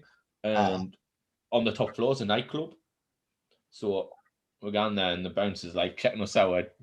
Two white boys from fucking Sunderland, from England. He's in ye's gone. So we're getting there. We're going all the way up. There's a fucking fruit bowl on the table, isn't there, and that. So anyway, the sambucas, they put 2 aniseeds in it. So obviously you drink and you catch your aniseeds with your teeth, so you don't swallow them. It just gives you more of aniseedy taste. Aye. He drank the aniseeds as well.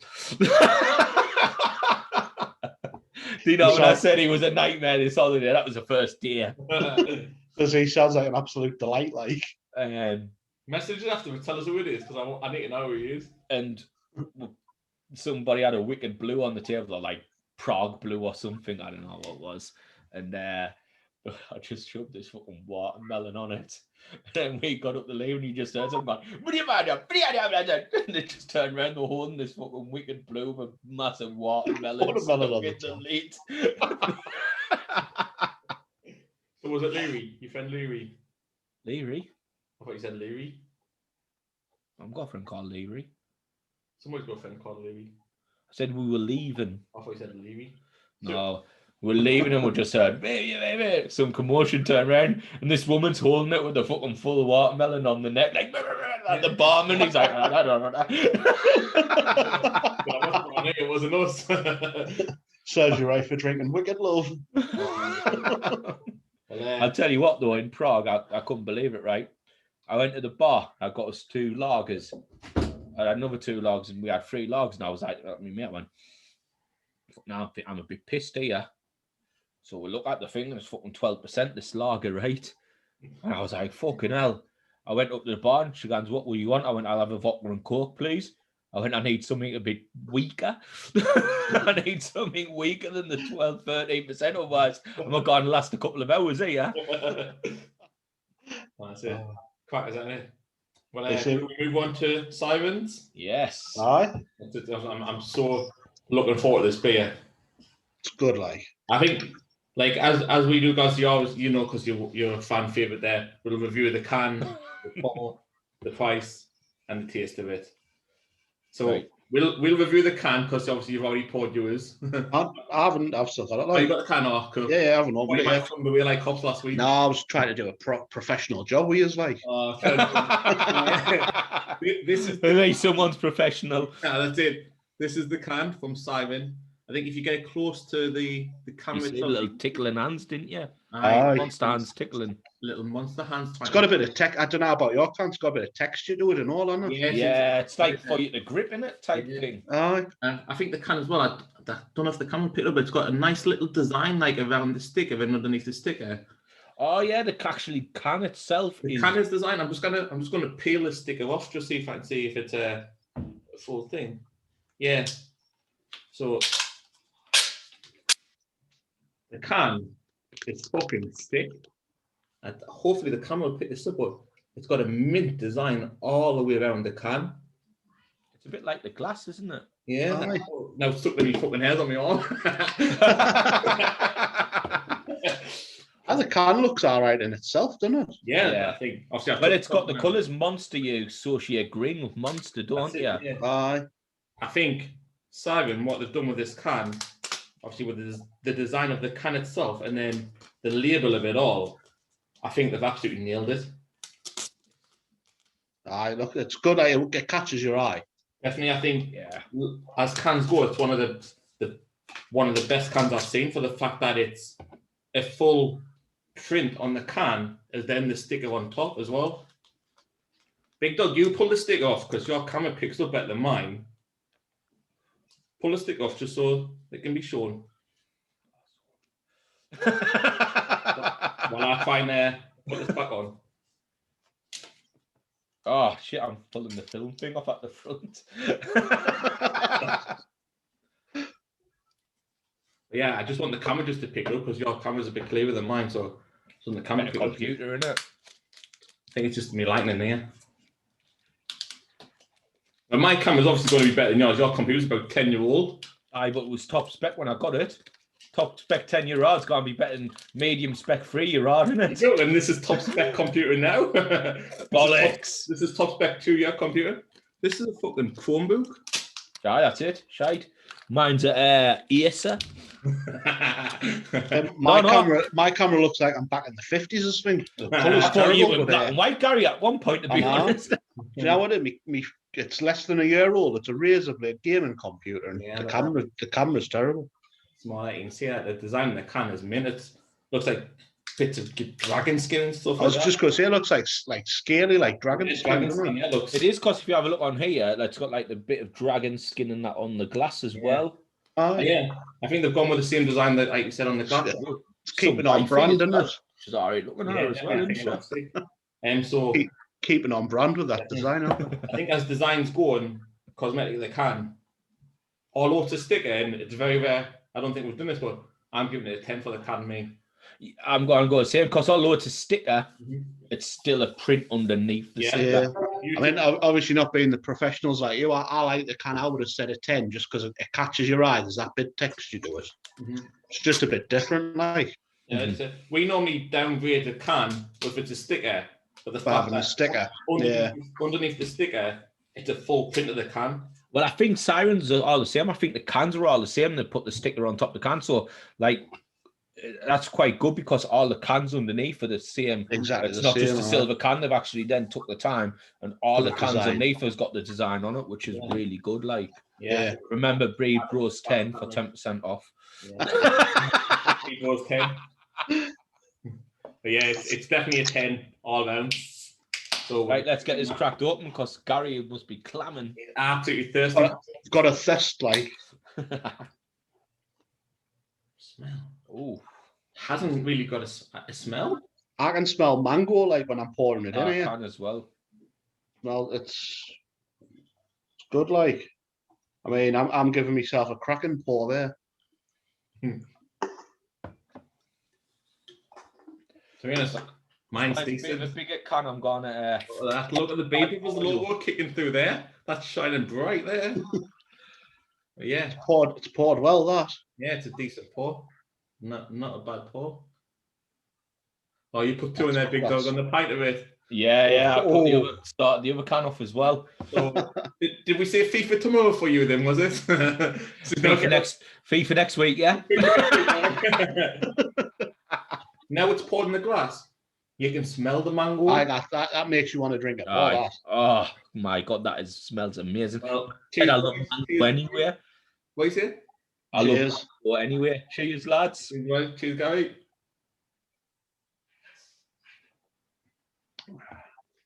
Oh, fucking hell. You can taste the strength. I've got shivers. See, I don't think it's massively overpowering. I think that's really fucking nice. No, it's a nice taste. You can taste the mango, like. You can taste it's a nice it as well. taste, but I can taste that it's a strong drink. Strong drink. You can now after that. Now I've had to let it settle. I think the mango takes, like, you can tell it's strong, but it hasn't got a real bit of flavour to it. I think the mango takes away from that, like. Like when you see a can like this for 11%, you think that's gonna punch my fucking throat apart. The mango takes that hit away from it. It really does. You can be absolutely steaming off a few of these. We'll find out, won't we? We've got two of them. When we're scoring Oggies tonight on FIFA, well, it happens, doesn't it? Siren, bicycle kick on goals. That's it. Big Dog likes a bicycle kick, didn't you? Yeah. So, I've got it in me, look, man. So, not last week, but the week before, guys, we were playing FIFA, right? And got a penalty. Big Dog misses the penalty. Keeper saves it, so it's not a miss. Keeper saves it, puts it out for a corner. Following corner, bottle whips in. Big Dog, 18 yards out, bicycle kick. Keeper tips it out with the ball. Like, what the? If that had gone in, that'd have been. I would have just turned the computer off. Game out. I'm not playing it anymore. I've beat FIFA. FIFA complete. Not gone back on again. Well, out with Darren, he said he was saying to us again, do you know what? If my guy was like on Ultimate Teams, he would buy him. He's like, your guy just glides past players. Mm-hmm. Great player. Hasn't got a left foot like. Just for standing on. Nah, that's it. Very rare my geezer pulled out a right foot unless it's like it's either spectacularly bad or an absolute worldie. Remember mine when I was about 30 yards out and I hit and it was like an arrow into the top corner of my left foot. Yeah, there's And then I was one on the keep and I put it next to the corner flag. My left foot, I'm like, what the fuck's going on here? Mikey's normally scores like a worldie with his opposite foot when we're like 4-0 down with a minute again. It's like, what's even the point of that goal? Like, any other time this game, I'd be absolutely buzzing. I'm like, great, we've scored. Let's just finish the game. It was like on Friday when I scored the 4 goals or 5 goals. I scored 5 goals and we got beat 6-5. And I was like, no. It was Gary, I couldn't do any more, could I? It's supposed to be a team game, like Mark. It's supposed to be a team game, you know. I know. Well, I got the assist for him. It was all the assists. No, you know, all the assists. Gary, I got 5 goals and they got none. Where do you think I would play? Well, I heard this debate the other week. You play on the wing, don't you? And he plays up front. But my goal mine's like the Bobby Firmino. Although I'm an out-and-out striker, I drop off loads and I put them in. You kind of hold the ball up. Just say, I've just looked at Steve's reaction there. Like... He was reacting to the holding the ball up. Annie Graham, that's who he is. Annie Graham. Well, I've been directly involved in more. He's terrible. He got a D now, like. He retired now when he Danny Graham. He retired, didn't he? Thank fuck for that. He should never come back. You know what? When he came back to Sunderland, I was like, why the fuck have we signed this donkey again? And they were like, the only thing I was thinking, he's got long hair and a beard. He might be all right now. Turned out it was all a facade. Everyone was playing really well. He's in form for Blackburn. I was like, I hope Blackburn is shite and all though. So, but that's it though. Apart from Jermaine Defoe and Kevin Phillips, Sunderland's a place where strikers come to die. Will Grigg was shocking for us. His debut for MK Dons, he set 2 up. When he signed for us, he took a while to score, and then it was a penalty and all. Aye, I think that's all he ever scored. I remember when he missed the 3 yards out, and I was like, "This is." It's like the Pompey fan said in it, like writings on the wall. We bought him for the song. We've paid £4 million for the song, and we never got to sing it. As he is now, like I'm a Newcastle fan, and I enjoyed watching Sunderland Till I Die on Netflix. Like, it was a good watch, but when it showed Gary, I lived it, man. Do you know what it is? Like, as much as you get a bit, like as a Newcastle fan, you get a laugh at some of the fans and that like that. But especially after we got relegated, and you got them 2 women. If we were playing these every week, we'd be top of the league. Like, shut up, man. It makes me cringe every time I see that film. I'm like, But I watching like the second season when he was bidding for Will Grigg, and they're going in all like the scouting team and everybody like, don't put any more in, don't bid any more. He's like, I won't. Then he's in his office. 4 million. 500 grand. Another 500 grand. Aye, that's it. The worst thing going back, like none of the coaches seem to want him. The worst thing about that full season 2 was the Jack Rodwell. What a fucking arsehole. You see when Mason went in, he was absolutely raging, flinging phones about because he was absolutely furious. Well, he's like, well, if you don't want to play at Leeds, then he's like, no, like, you fucking arsehole. Just happy to pick 60 grand a week up. He's at Sheffield United now, isn't he? Back in the Premier League. You know the players, though.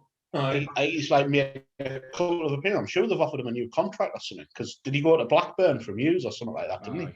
He has stole a living for the past 4 years.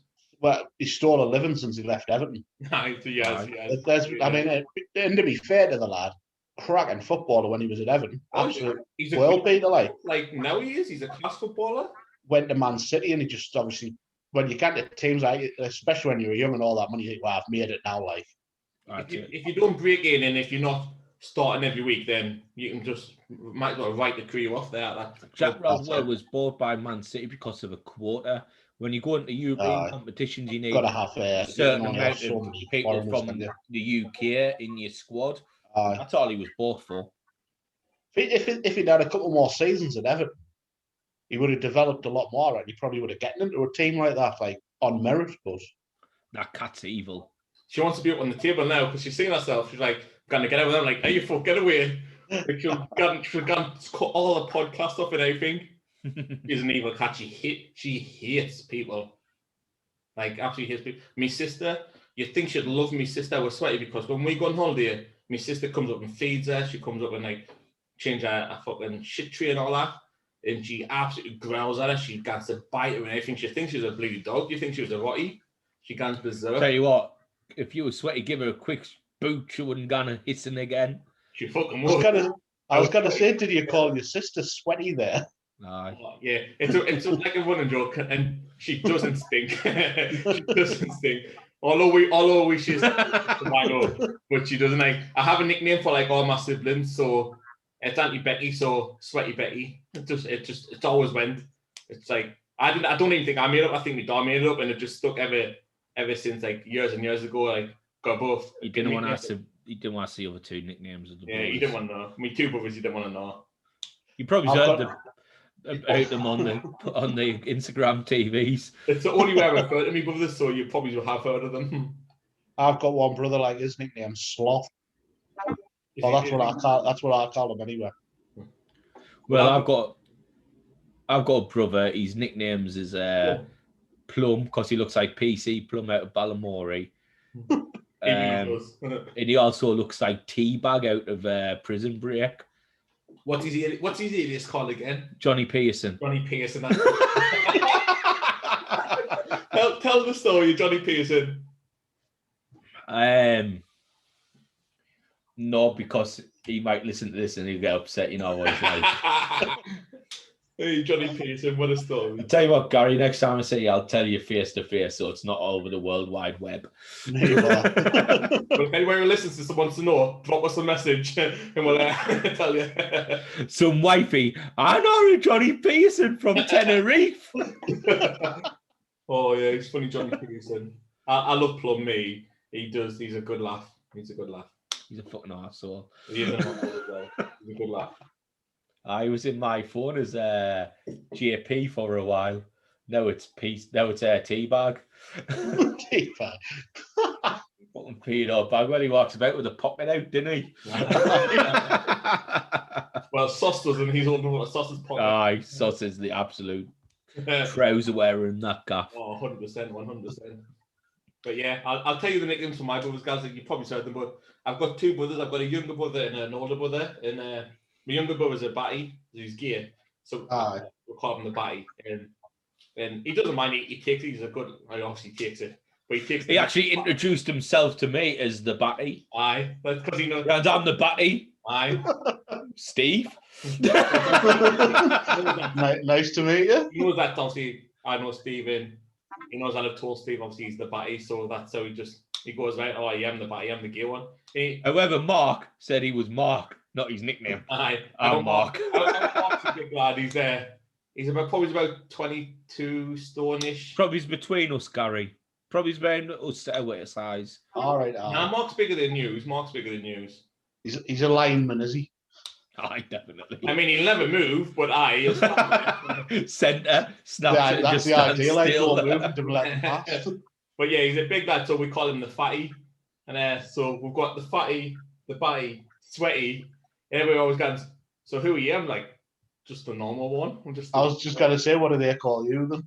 Specky. Specky. That's what nice to see the callers, but I don't think they have a nickname for us. Well, not that they tell us it anyways, but I was just saying, introduce myself as, oh yeah, I'm the normal one. He's not normal. So. This is getting stronger and stronger the more I drink it. It is. I think I've had a right error opening 2 cans up. You couldn't just have half a glass, like. That's true.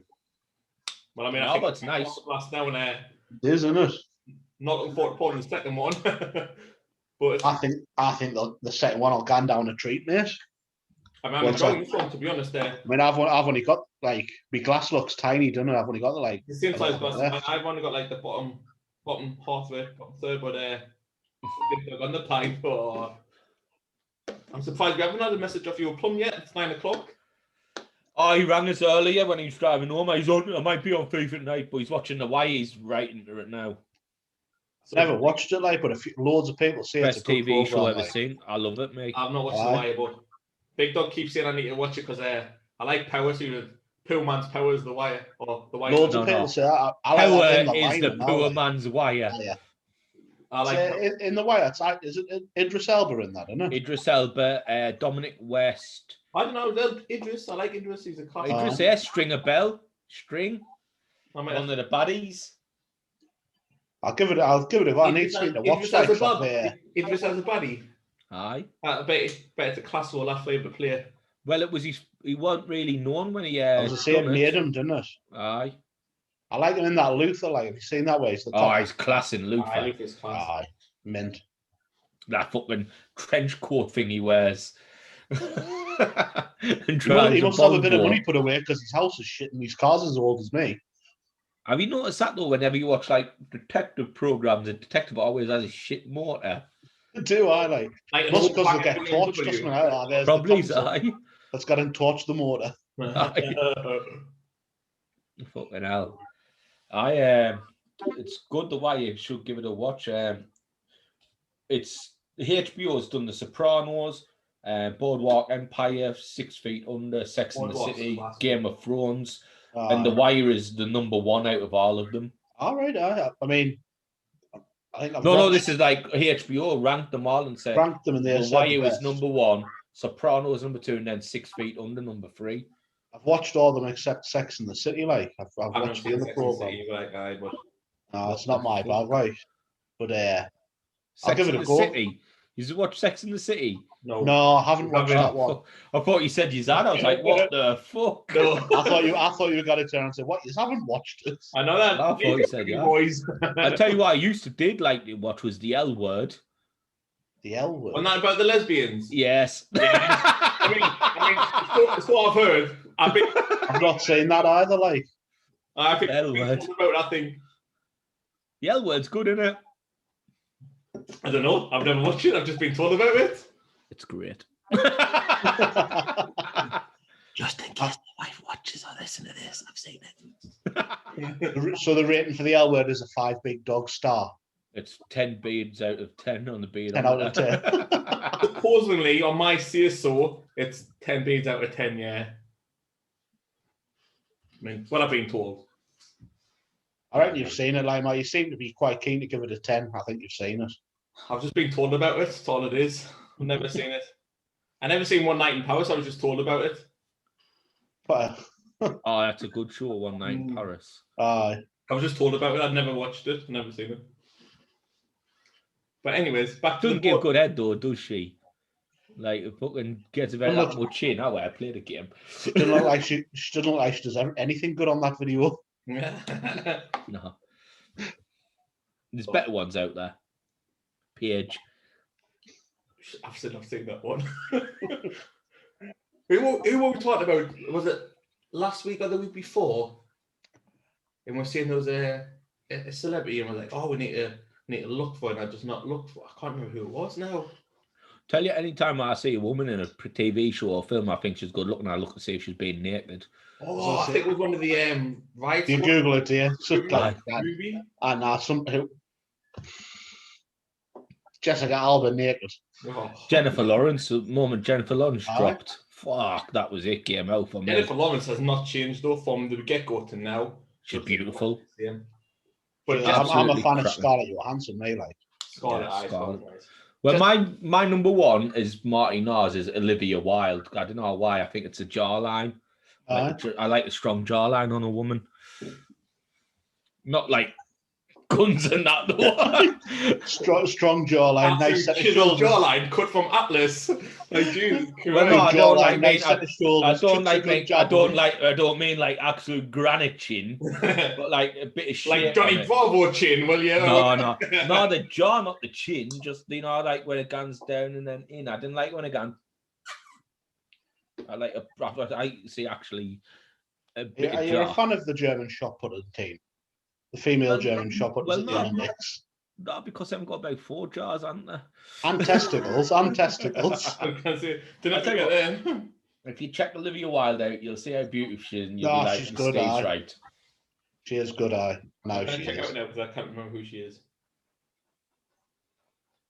Oh shit! Wait for his face to go. So rumour has it she's alright. I've been told she's 10 beards out of 10. Oh yeah. She, somebody, what was that? Sorry? Oh yeah, yeah, she's good. Yeah, somebody said she's telling me here actually here. Yeah, she's all right. And just let you know, she is fully nude in the deuce. Aye. Hey, That's Siri. that's on my watch list, that I've never seen it yet. Siri, bring up the deuce. Remind me to watch the deuce when the wife's on night shift, will you? Ooh, nothing, no, I'm joking. I mean, Margot Robbie's up there as well, like, isn't she? Mine's except for Jennifer Lawrence and Olivia Wilde, I like a ginger woman. Oh. So I've got another mate called Steve who got his job on the wind turbines, and we had an in-depth conversation over many beers one night about like different women and stuff like that. And I'm partial to a urban beauty, like I do. They've always got like a nice porcelain skin, and That's what I like about them. Do you know which one it is? Christine Hendricks. Yeah. Have you seen her before, Marty? Yeah. No, she isn't going to Google her now. I'm shouting names me. I've probably seen these people all the time. She's in Mad Men. I've seen that film, but I can't remember. It's a TV show. I was going to say about like, yeah. It's got... Marty's thinking Watchmen, isn't he? She looks like the bird that plays in the Avengers. No, that's Scarlett Johansson. We've always mentioned I love Scarlett Johansson. Even what's it called? The Olsen lass out of Brie Olsen. What no? Oh, no, not there. Elizabeth Olsen. Elizabeth, yeah, she's gingerish in that. On that one division, I've started to watch that. I need to stop searching for all these because the wife's going to get berserk when she's the search history. Well, just clear it. Just clear it, innit? I'm on get a spare phone. Burner. But yeah, he was talking about obviously private and burner phones, eh? So I was on the phone to the geezer at work probably about 3 weeks ago, and we're chatting about obviously the internet search and stuff like that. And he goes, "Oh, do you ever like searching on my phone, like doing web browser?" I was like, I didn't really do that. I kind of really search stuff on my phone. She went, "Do you use private?" I was like, "Oh yeah, I use my phone's always on private." He's like, "Is that for when you're searching for stuff for Mother's Day and things like that?" I was like, "Yeah, that's exactly what I'm doing, Mother's Day presents and stuff like that." He's like, "Yeah, me and all." Obviously, Mother's Day presents coming up, isn't it? Valentine's Day, Mother's Day. Steak and blowjob day. Aye. I'm gonna. I mean, you're saying Mother's Day and Valentine's Day, Marty. I'm just thinking you're looking at porn, like. No, I'm looking for Mother's Day stuff, Valentine's Day stuff. Mate, I would not like to see your porn history if you're looking for mother stuff. Nobody's talking about porn. Just gilfs all out. Oh, God. Oh. Like opening the window and throwing the sausage into the night. I'd be no good to them, mate. Like, I've seen, like, obviously when, like, social media, like, leak, or not leak, but, like, put down, like, maybe, like, Pornhub's, like, top 10, like, tags or what they search for, and some of the stuff that's on there, you're thinking, that is absolutely fucking rank. How can people search for some of that stuff? You know what? It's like that story, isn't it? When he went, me mate done this, but it's actually you. It's actually Marty's top 10 search history. How many times have you seen Two Girls, One Cup, Marty? Just the once. Once was enough.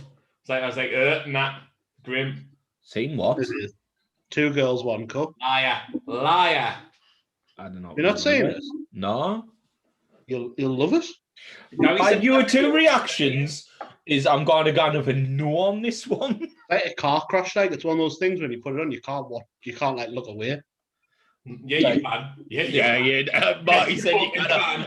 Well, I'm going to tap Marty out. Yeah, Gary. Not because you look like a deviant, Gary. How we saying this is one of those things that you can't look away from. Ignore that. Yes, you can.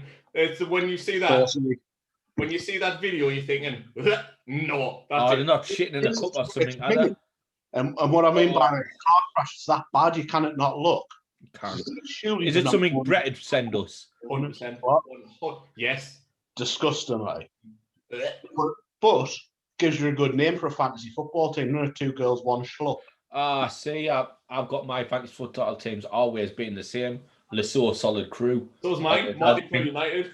Always has been, always will be Lasso Solid Crew. What's yours, Marty? Marty Pull United. Marty Pillion. Mine's FC India Grand. I love like football names, like when you get 5-a-side names and 7-a-side names. Is so Oh, we had a 5-a-side team and we were called Fantastic 4+1, which was pretty decent because the one was a winger who was shy. There's some absolute top ones out there. I'm sure my mates one year was Wanyamas in pajamas. that's very good. Hey, There's so many good ones. So then they're like the bad ones and like boys on tour. Oh my god, that is Stuff like awful. That is awful. There's loads like these. Like I think there's 25 of us in one league, and loads of them are like proper like random names like that. So hey, I'm just a few up for you. A Kiss from a Danny Rose, Two's Company, Silver Lining, Earth, Wind and Maguire, Me, My Delph and I. One flew over the cuckoo's nest. No gain, no gain. Check yourself before you wreck yourself. so I've got a few as well. These are a couple of ones that just popped up for me. Obi-Wan Inobi. Obi-Wan Iwobi. These are 5-a-side football names. So you've got things like Borussia Your Teeth, Nottingham's Forest or Nottingham, not in your mum's forest. Bayern Never Losing, shite. Inter Milan, shite. Manchester United, shite. These are Manchester. Sounds like there's a couple of gear teams. Yeah. What league are you in, Mark? Oh, my brother's league, actually. Sorry, I'll yeah, listen to this one. Chicken tikka masala. That's actually decent, that though. That's a decent one. Mate, there's some good ones on here. Was it baked beans? I got all the shite ones there. Best ings in life are free. Ospina colada. Well, somebody in this one's a Gangsters Allardyce. The Wizard of Ozel. The Wizard of Ozel. But William Dollarberry. I've just seen that one, yeah. The Vardy Boys. Guns and Moses. Veni Vardy Vici. Giroud let the dogs out. Fantastic striker, Giroud. Shite. But enter Shaqiri.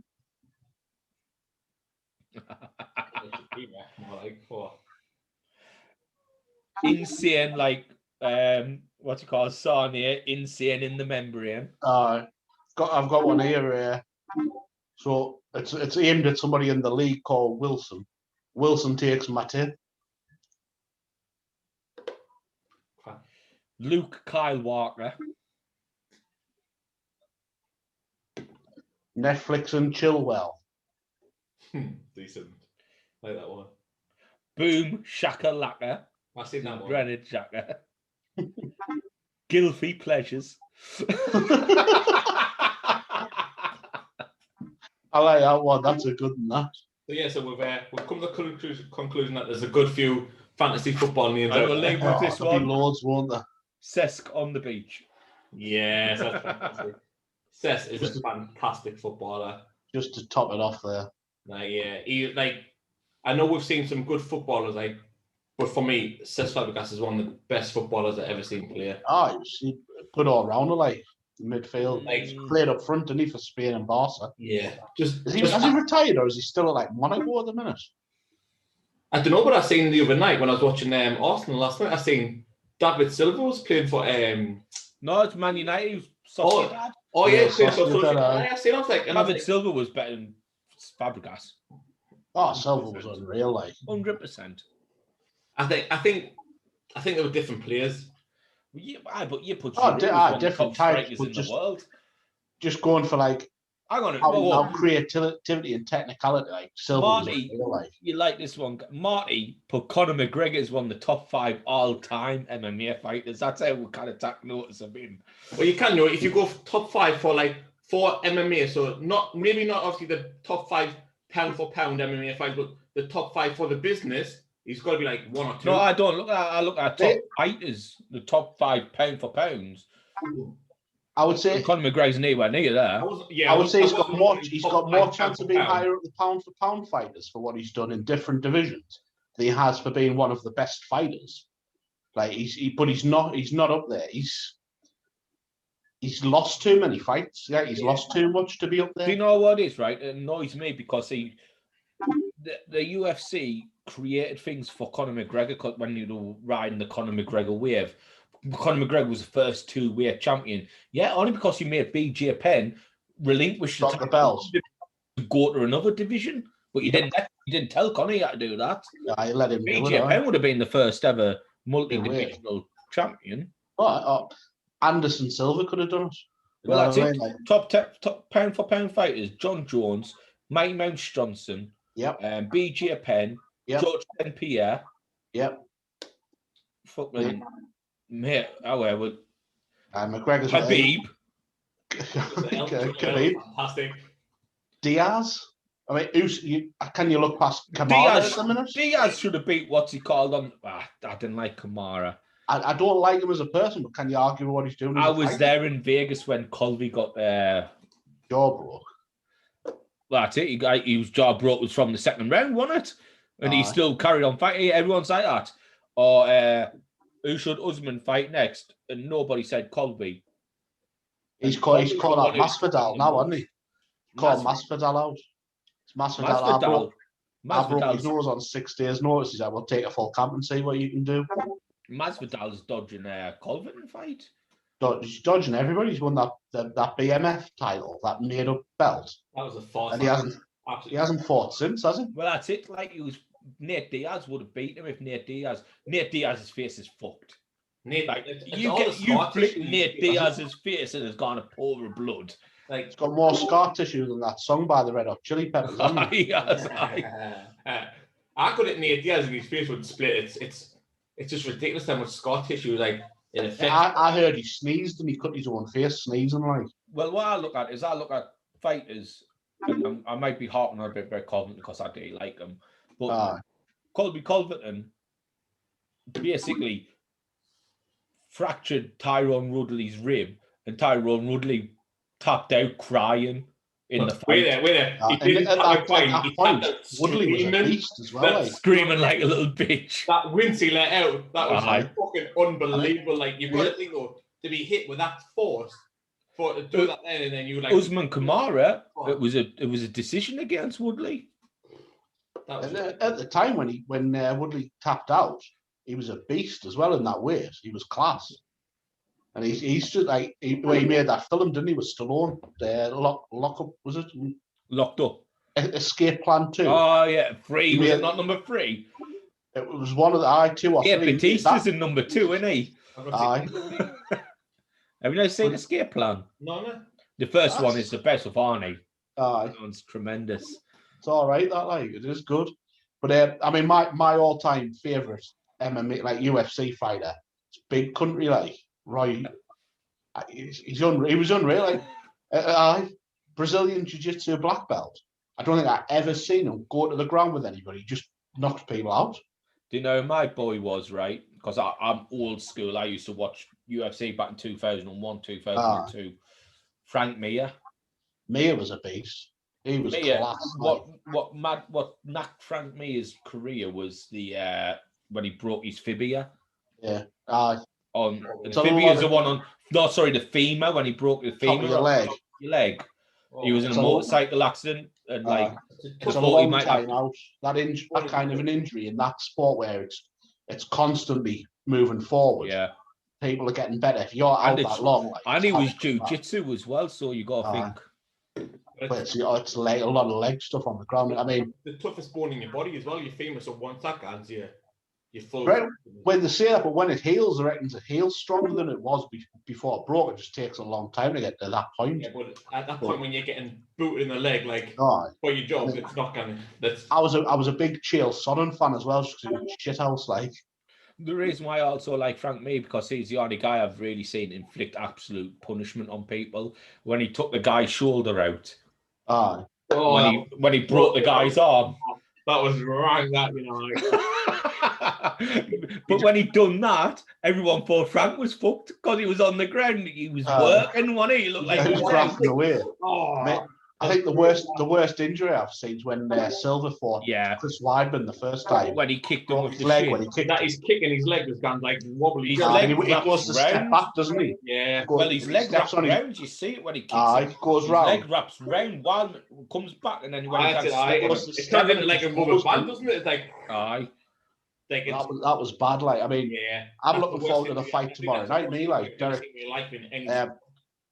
What's his name? Curtis Blades versus Derek Lewis. Yeah, I think that'll be a good fight. Like heavyweight. I like Derek Lewis. I do. I like Curtis Blades as well. When he had to take his duds off because he was getting too hot. But he's been on a bit of a tear the last couple of years. Like, to be fair, Lewis. Yeah, the problem was he came up against Cormier, and no one wanted him to beat Cormier. Aye. Because they wanted Cormier versus Miocic #2, didn't they? Aye. I mean, for me, Miocic is good, but for me, the top heavyweight at the minute, Ngannou, like. He gets heavy, him, you know. But the thing is, since he got beat, I think he's learned loads since he got beat. He was hitting heavy against Miocic and never put him down. And that's where his confidence was knocked. Because Miocic, he hit him with all he could get, and Miocic was like, is that it? Getting like fucking cupcakes. Like, yeah, not a problem at all. But I still now, like, when he's come back, I think he's the one now, like. You don't want to watch him and go on. You know what it is? John Jones going up the heavyweight, I think he beat Ngannou. You reckon? See, I like Jones. Just got too much length. I think he's quality, but like I follow him on Instagram and he puts like all his workout videos and stuff like that on. And I think he looks a strange shape when he's moved up weight. Do you know what he is? Doesn't look right. Do you know what it is? John Jones was a big, small, light heavyweight because his size, he should have been a heavyweight for, but he's that slender and that skinny. He's like a praying mantis. He's like all limbs. And that's the problem with Ngannou. Will get nowhere near me. Just keep him at the jab and keep him at the distance. I mean, you remember Jones versus Gustafsson 1? Yes. See, I watched that. That's one of my favourite fights that I've ever seen. Gustafsson should have won. And I think Gustafsson won that fight, but I think it was at that point it was the John Jones train instead of the McGregor train. Like nobody's winning. They had the favourites in obviously all the divisions. You had Aldo, nobody was touching him. Mighty Mouse when you had like Dodson and Dillashaw coming through. I watched Aldo versus Mendes too. Mendes won that fight. But I don't mind Chad Mendes. I loved Mendes, me. Do you know I tell you who I like? He's always there or thereabouts. He doesn't really hit the top of it. Benavidez. Yeah. Do you know who my boy is? Do you know who my ultimate boy is except for Frank Mir? Uriah Faber. You was Uriah Faber. And the California kid. California. Do you know what it is? I was in Vegas when he fought with Peter Yan, me and Al Watson. And it comes out, California love it. You're like, what a guy he is. He's quality. I like when he's got some decent knockouts, so he has got some knockouts. He's more wrestling submission, but he was quality. But when he was the coach on Ultimate Fighter, like you get a better side. Some of them that go in and do the coach, you get a good view of them. Like it's like how they train and what they do. When they're going coaches, like obviously Faber went in, McGregor went in. You've got Liddell and you've got Ortiz. When it was class, it's mid-watch. I like. Do you know Uriah Faber has his own MMA? Like, do you know you got America Top Team and all that? Yeah. He's what they're called?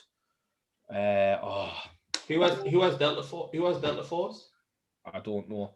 He has 2 seconds. Let's have a quick look.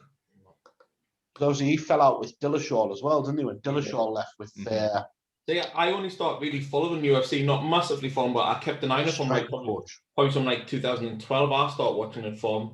So I know obviously like the old timers, like you said, like Team Alpha Male. Alpha Male. Jody Garbrandt. Team Alpha. Yeah, well because that was my favourite Ultimate Fighter series, Garbrandt versus Dillashaw.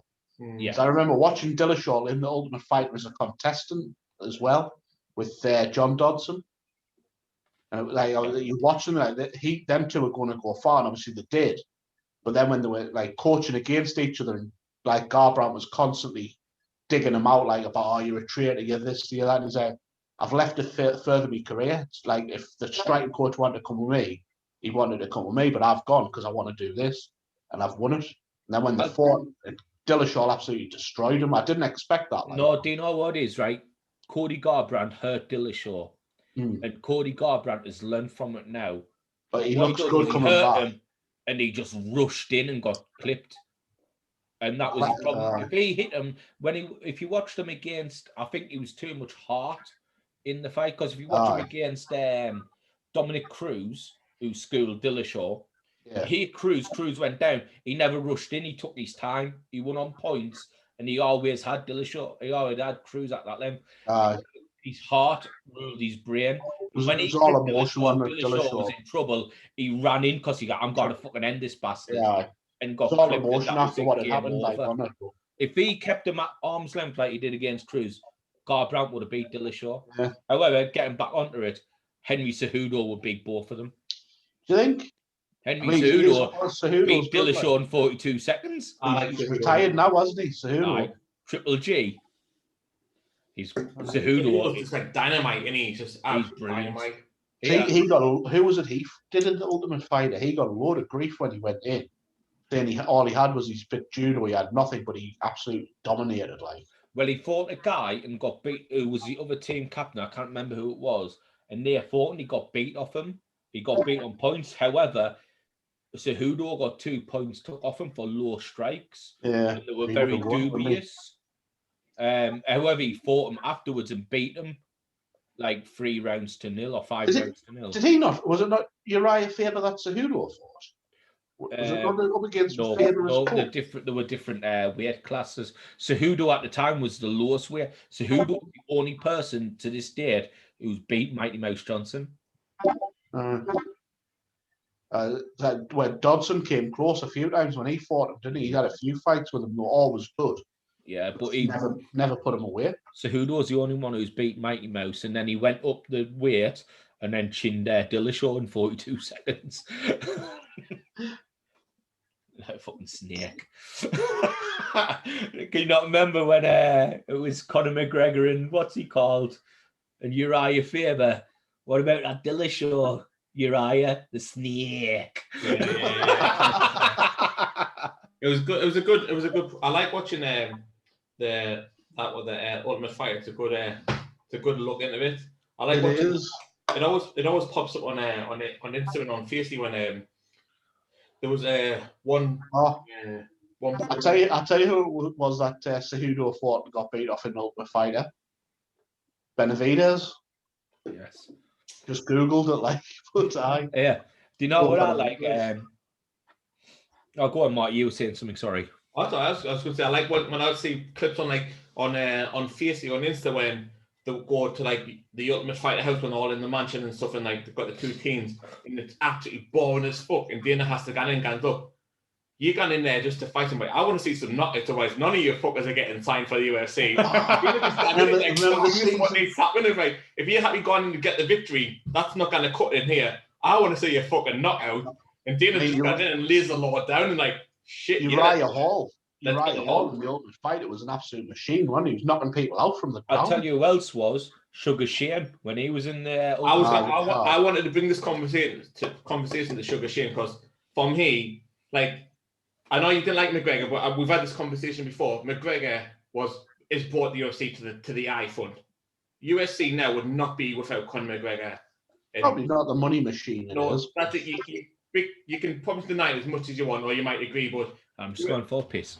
UFC well, he bums McGregor. Without Conor McGregor's influence, because he has brought massively influx to it. But it's just because he can sell a fight with his mouth, because it's massive. And when anybody fights Conor McGregor, it's a spectacle, it's a show, and it's a multi-million-pound fight. You're getting that's it. Like doesn't matter where he fights on a card. He's the headline. Win, lose or draw, you're the main event fighting Conor McGregor, and you're getting paid ridiculous amounts of money. But me and Steve had this conversation maybe a couple of months ago, but when Sugar Sean fought last, and he won, obviously he's done his ankle again, and we were saying, look, we feel sorry for him because Sugar Sean is fantastic, and he's like the next Conor McGregor of the sport. He'll bring the sport, as long as he can keep his ankle injury sustainable again. Yeah. Massive. Like, he will bring headlines. He's got that knockout he did, not the one where he did his ankle, but the one beforehand. Whoa, what a knockout. Yeah. Absolutely fantastic. I mean, you had, like, for that as well, you had Darren Till when he first came through. Darren Till's class. I think he's been hard done by Darren Till. The thing with Darren, like, a lot of people pick and choose fights, like, they'll not fight people where there's a risk, and he fights anybody. That's it. I love Darren Till. He sells a fight because he talks a good fight, like. Because he's so straight to the point. Like he'll, obviously he's a scouser, and he loves to fight. He'll fight anybody. Like, he will fight anybody. Who? Darren Till sells a good fight. Yeah. Because he's not. I thought you meant Conor McGregor there. Unless he's got a title. Darren Till wants to fight anybody because he just loves it. He just loves it. He sells a good fight. Yeah. You know what? He could have maybe made his way up there to a champion if he picked and chose his fights like champions do. Like, he's like, I'll fight him. That's it. If he's got 5 or 6 shite houses, but he likes to just gun for the hardest fucker out there. Do you know what it is? Bad thing, right? Darren Till's like the British version of Cowboy. I remember that from the Cowboy could have been a champion. Guy. Yeah. Cowboy could be a champion, but Cowboy, someone went, "Oh, can you fight in 7 days?" I knew worries. I'm on it. And then after that, 12 days later, do you want to fight again? Cowboy sometimes fought 3 times a month.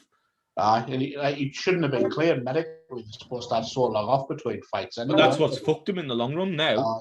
Like when he fought McGregor, he got hit once on his jaw and it was gun run because he'd been in that many fights. I think he's got about 60 MMA fights. He couldn't fucking breathe. He's got a lot in the time he's been there. I think he's been in a while, like a good few years now, but he's been kicking around other circuits. He was in what was it? The one before he was in began with a W. What do you call Faber was the welterweight champion, wasn't he? Not Bellator. Is it Bellator? No, not Bellator. No. Not Cage Warriors, was it? No, it was something. My mates signed the Cage Warriors, to be honest. When I had an off season from football and anything else, and I wasn't getting played, I went to train like MMA. And one the lads were. I'm not saying you didn't. I could just imagine you in MMA. It was good. Like, it was good. One of my mates, like, he's Peter June, the You're saying "Here Comes the Boom." That's it, innit? Peter Party would be more out music, I think. It was good. One of my mates. He signed it. He just signed. He was at Kids Warriors and he signed a contract with Bellator now. And now he's going obviously working his way up, and he signed a good contract with Bellator, and he's looking at going into next step. Kid went to the same school as me, Hermitage, Chesley Street, a few years younger than us, like. And he's a professional. We used to train at Hermitage. Did you have to run up the banks? Yeah, Quinny loved the banks. Is that the stuff that Quinny was saying about the banks? There's a couple of bad ones. Like, there's one, and there's like it's where the science block is. It's like looks like a 2-story brown metal building. And there's like there used to be like a little sort of, supposed to be a garden, but it was just dead bushes in this thing. And then a bank, and it was like that. Yeah. Down to a football field. Like we used, when it was snowing and that, we used to go around the back where the canteen was and nick a load of polythene and just used to go sliding down the bank. It was like 40 people on massive sheets going down. You've got around where the PE block is, not the old all-weather pitch. And that's got out steep banks and all that. If you had to go up and down them, you'd be dying, like. Class, that man. And just imagine he'd have you, like, Quinny would have you sprinting up and down there or doing bear crawls down it or something. Quinny loved them. I can imagine. You used to have to run up and then, like, do you know when you backpedal, you have to backpedal down. That would be a fucking killer backpedaling down there. Oh, if you got an arsehole with tits. Oh, I can imagine. Arsehole, Quinny is. Quinny said he was tight us back. I was like, well, I'm funny enough, I'm injured for that bit there. I've got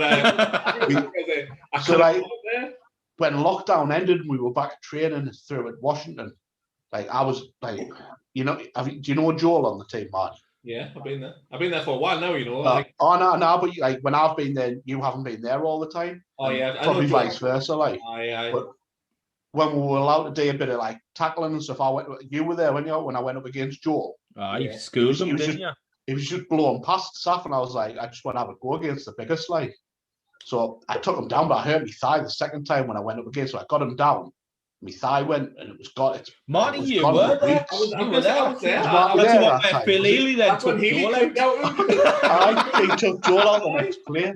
But I was tight end at the time. I was tight end. That's when I caught the. I think that was the way the city you were doing. You were fucking guard, weren't you? Get tackled again. Well, because we had there was 6 of us on the line there. They were like that. Oh, because I was the elder statement of the line. Like, can you go and play a tight end? Well, they said because they were saying as well. Well, we're doing some drills, right? So we're going to run this play, and Hops is going to pull guard. And I was like, please, it's him and not me. That's got to do that running. Well, I picked one off, and I was like, what do I do now? And then Hops came. I was like, he's got the fucking. He dropped it. Did the fucking it is. He dropped it, didn't he? I come back when we not the deer. When he had us doing them SAQs, and that obviously he was sending us the homework to do and that on a night. So I did push-ups, sit-ups, squats, and all that. My thigh was still knackered for weeks and weeks. I just wasn't resting. I was still trying to do what I could. And then when we came and we did them SAQs, it's like, right, we're doing bear crawls. I was like, I'm a fuck. I weren't there that week. Oh. Do you know what it is? I'd been practicing, like just doing them up and down, up the stairs. Thought I'll do them as just a bit extra exercises. I was like, I'll be fine. Bear crawls, and it was like 10 yards or something. You look at it standing there, that's not too bad. Hands and knees proper muddy, like your fingers just sunk straight into the grass. I was like, this is a long way, like. Fortunately, I was at work on that Sunday, so I came back the next week and they were like, Steve, you fucking missed the fucking. You bet you're glad you weren't here last week. And what would it do, like bear crawls and stuff? Quinny had them tortured. I was like, thank God for that. And I think I was there. We were doing the. It's when you with Joel the week afterwards. Oh, aye. So, I mean, we had the 40-yard dash the first week I was there when we were playing. See, I missed that because I work one Sunday. Well, I work every other Sunday now, like with this job. But I did the 40-yard dash. I was a little bit quicker than I thought, but it wasn't great. But then we did it a couple of weeks later. After I'd done my thigh, I was like, I'll do what I can. I'll do it. But it's knackered. But I knocked about a second off. Like obviously, all the drills that Quinny had us doing. People are anticipating my 40-yard dash. They think it's going to be good or something for some reason. Like mine was the worst, I think. Me or I don't know what Victor and Saf and that got, but I think Saf got like 750, 760. He injured himself the second time when I beat mine. He done his groin like that week. Me and Al, we were down the back park, and we didn't know if it was 40 yards or not. I don't know if I just walked 40 steps and said, "This is about it." You know what I mean? Like they're gonna do is just walk, put the cones down. I was like, right, run to that. I was like, aye. I think got like 5:10. Aye. And I ran like a 6:30, I think. I've still never. That's good. I've never time doing the 40-yard me. Well, you know when me and Alex used to go down, I was quarterbacking for him when he was doing the routes. When I will do a 40-yard dash, and we don't know if it was too short or too far, but I got like 6:30 on mine.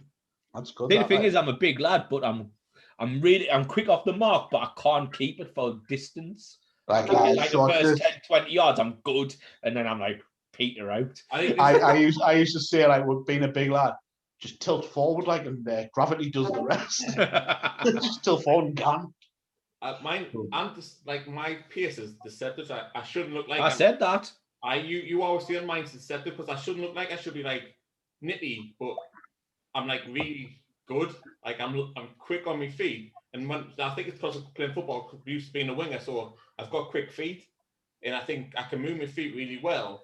But the first 10, 15 yards, I can probably leave anybody in a foot race in that 10, 15 yards, and it's really. I'll tell you what we should do because you play a D, don't you? Yeah. Like, and I'm pleased I don't play a D just for the fact I don't have to try and catch Jamie, and I won't have to try and catch Me Jack. when I'm pulling guard. Jack when he's back. So I reckon we'll put Marty up against Jamie or Jack, like, see how he does there. You versus Jack Marty. I take my chance. I know Jack probably would steamroll us in the end, but That's a brave call, that. He's absolutely Oh, rapid, no, we're isn't he? talking foot race. We're talking about an Oklahoma drill here, where you run into each other. I'd fancy it, you know. Like, I'd fancy it. Like, I'm not... Can you not remember what happened to Joe Marks? Joe Marks is taller than me. So I didn't do it the He's last time. built bigger than you as well. I know, but it doesn't matter. It depends how big you build. Like, I can get lower than Joe. I wouldn't like to tack Jack on and look at me. He's got that much momentum, and when he gets going. I know. Phil Applegarth, man, he was concussed for 4 weeks. Aye, but Phil Applegarth's like our Mick. That's like our Mick playing American football. Like, he'd be fucking dead. Like, you'd have to call the ambulance. Pretty sure the week I broke my thumb, Jack ran over Jonathan Cant as well. And Jonathan's not slow, and he's big as well. Like, that would, like for me, and I'm not calling anybody out, but like, if you're going to do it, you want to go against somebody that you think's going to be good, because what's the point in going against like? 100%. Like, do you know who Jack is? Do you know who Jack is? Jack is Marshawn Lynch / Derrick Henry. He's got Marshawn Lynch's like aggression, and he's got Derrick Henry's pace. He's absolutely rapid. Derrick Henry should not be as quick as what he is. But that's what people probably look at me think. I shouldn't be as quick as what I am, but I'm quite. Man, are you gonna be like fucking stiff arming people to the ground like that? Yeah? Get out of the way, motherfucker! Marty, the new honey badger. I don't know who that is. Marty and Phil Healy, the gruesome twosome on the fucking middle linebackers, aren't they? Aye. And you and Phil Healy not on the same side as well. I think so. I think we're playing the new Legion of Boom. When we were training, we played this thing. I don't know if we'll be in a match, but in training we were. Imagine you and Phil Healy together. Dumb and Dumber. Do you know how it is though? It's good having Phil Healy on the same team as you though, because you know he's just kind of wipe everybody out. Phil Healy is scrappy doing. And I'm just going to follow his lead, so I'm going to clean anybody else that comes through. That's it. That, like, you look at the players, like some of the players we've got, and you think like you wouldn't want to replace them because you know the stuff they're going to do. Like, it's like the Lee Catmull of football. You want him to do the dirty stuff. You want him to do the scrappy stuff. That's going to get you that. That fire up. That's what he's there for. You've got like good people who know like how to call and what to do. Like Bingham, like in his position, leading the D line and getting them in place. Like you need somebody like that, and then you've got the likes like say Phil Healy, are just going to go and like absolutely destroy people. And Phil Healy will rush every time, even if he's not meant to rush. When we were doing that training, Joel will rush. Joel's a one-man blitz, isn't he? He wanted to just rush everything. I was like, "What's a rush? What do we do?" And he was like, "Let's just follow me." I was like, "No, I'm gonna do that." When we're running drills, like down at the F pit, and obviously it was just touch tackle, except not with Phil Healy. Phil Healy. Not when he steamed out. What's he called? Scotty Peel. I was just gonna say like all of the D just didn't stop like at the tackle, but he said Joe was a one-man blitz machine, wasn't he? He's like, right, that's it, it snapped, and he was like, right, you've been tackled, but no, he just like carries on and goes through, just like that on top of Dave, and you say, I think that's it. Good luck, Dave. We was saying like, in Healy's defense, he did slip, but Coach Quinn went berserk. I was like, he has slipped. You can see his feet gone, but do you know what was the best thing about it? Is when he blitzed and tackled Scott Peel, and Dave Middlemas nut roast got him out and was screaming at him, and then the next play afterwards he injured Joel. After he done Joel, he got blared off obviously Coach Quinn. We come back, he was like, God, they were the meme. I'm like, yeah, go up there. And we're like, you know what, right? That makes it sound like it wasn't an accident. I mean, we just looked at each other, we give each other a high five and a little fucking handshake. We're like, that's class, that. Go on, carry on. I can't wait to get back to it, me. Like, Can you not remember once we had the classrooms because the pitch was waterlogged? Aye. So we're in a classroom, Marty, right? Obviously, me and Phil Ely, back desk. The two that should be at the front getting looked at was at the back. I was at the very front, like I was late I know, getting there because right. I've been to my dad's. You when at the front, sit there. Just sitting there for that was the week I got my jersey, that like. I remember because Dave Gibson came and he just poured loads of kit out of his backpack for me, him and Phil Ely on the back desk. Get in there. I was there. Yeah, I'll tell you what, we had bets on as well. And me and Phil Ely had the Sheffield United game on the phone, watching that, not even looking at the fucking players. At the players. Sorry, Coach Quinn, if you listen to this. Sorry, not sorry. we do what we want. It was all Dave Gibson. It was all Dave Gibson. He can take the beasting. It was all Phil Healy. It was all his fault. Phil who? Healy the Eagle. It was all his fault. Healy or Ely? Healy, isn't it? Not Ely. E-L-E-Y. I don't know as long as you.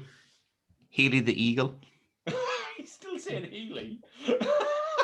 It was all his fault. I was new. I was easily influenced. But yeah, when and I never flung the spoon. I'm easily led in this team. Well, you are, mate. You got led on by me. I wish I never came. Rick.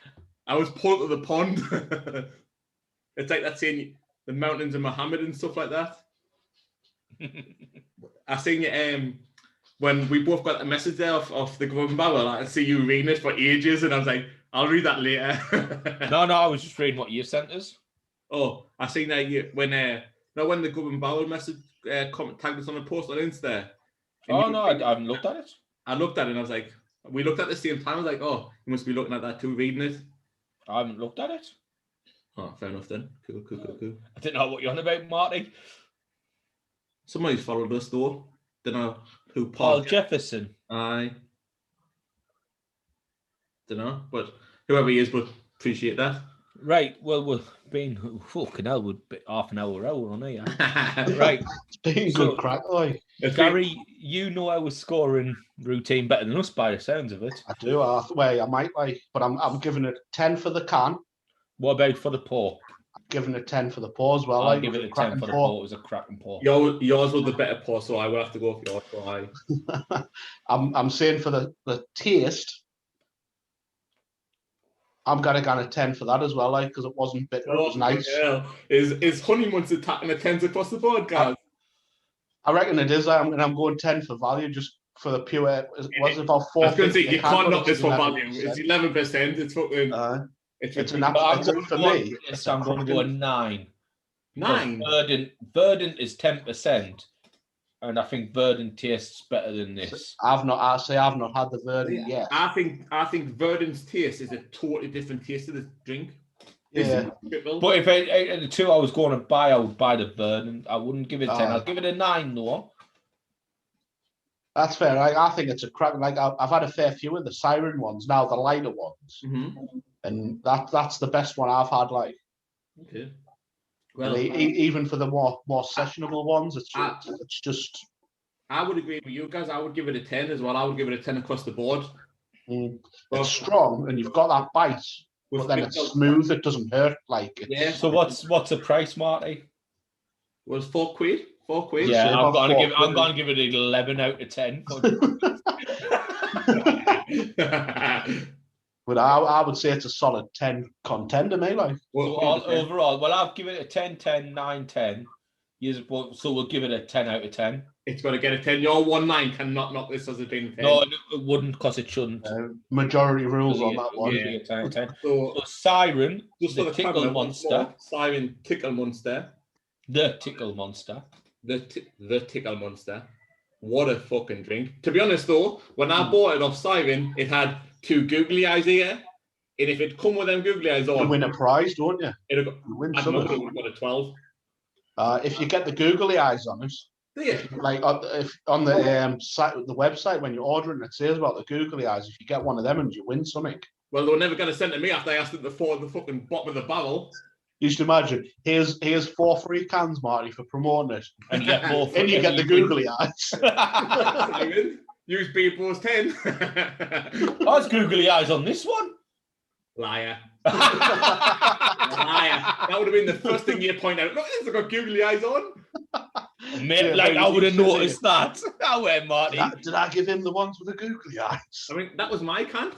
But, yeah. Well, I didn't have to. One's got googly eyes because I've ripped the fucking label I off. was going to have the label off and all, but no, I didn't have googly eyes on.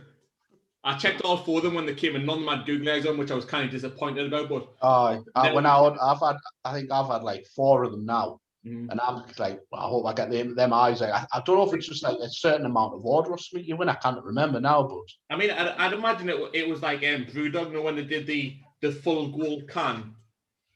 aye. But I never knew that for the competition for Siren. So You know, you're saying about Brewdog there. Have you seen the building at Brewdog Pub in Durham?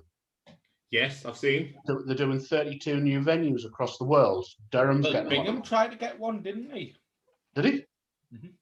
You would tell me one, yeah. Bingham tried to get one and wanted us to do like a The partnership. Brewdog / Beard Brothers barbecue, like opening for it. That'd be good, like. Be decent, that But, wouldn't it? Well, the Beard Aye, Brothers yeah. pulled pork sandwiches, a top. I think that's when I started watching the stuff you were doing. You were putting pictures on when you were doing the meeting. You had the claws, you were pulling them apart. I was like, I can get behind this kind of stuff. Like That was the only event that we've did so far, but it was sick, wasn't it? We've got about 7 or 8 followers out of all of that, didn't we? Yeah.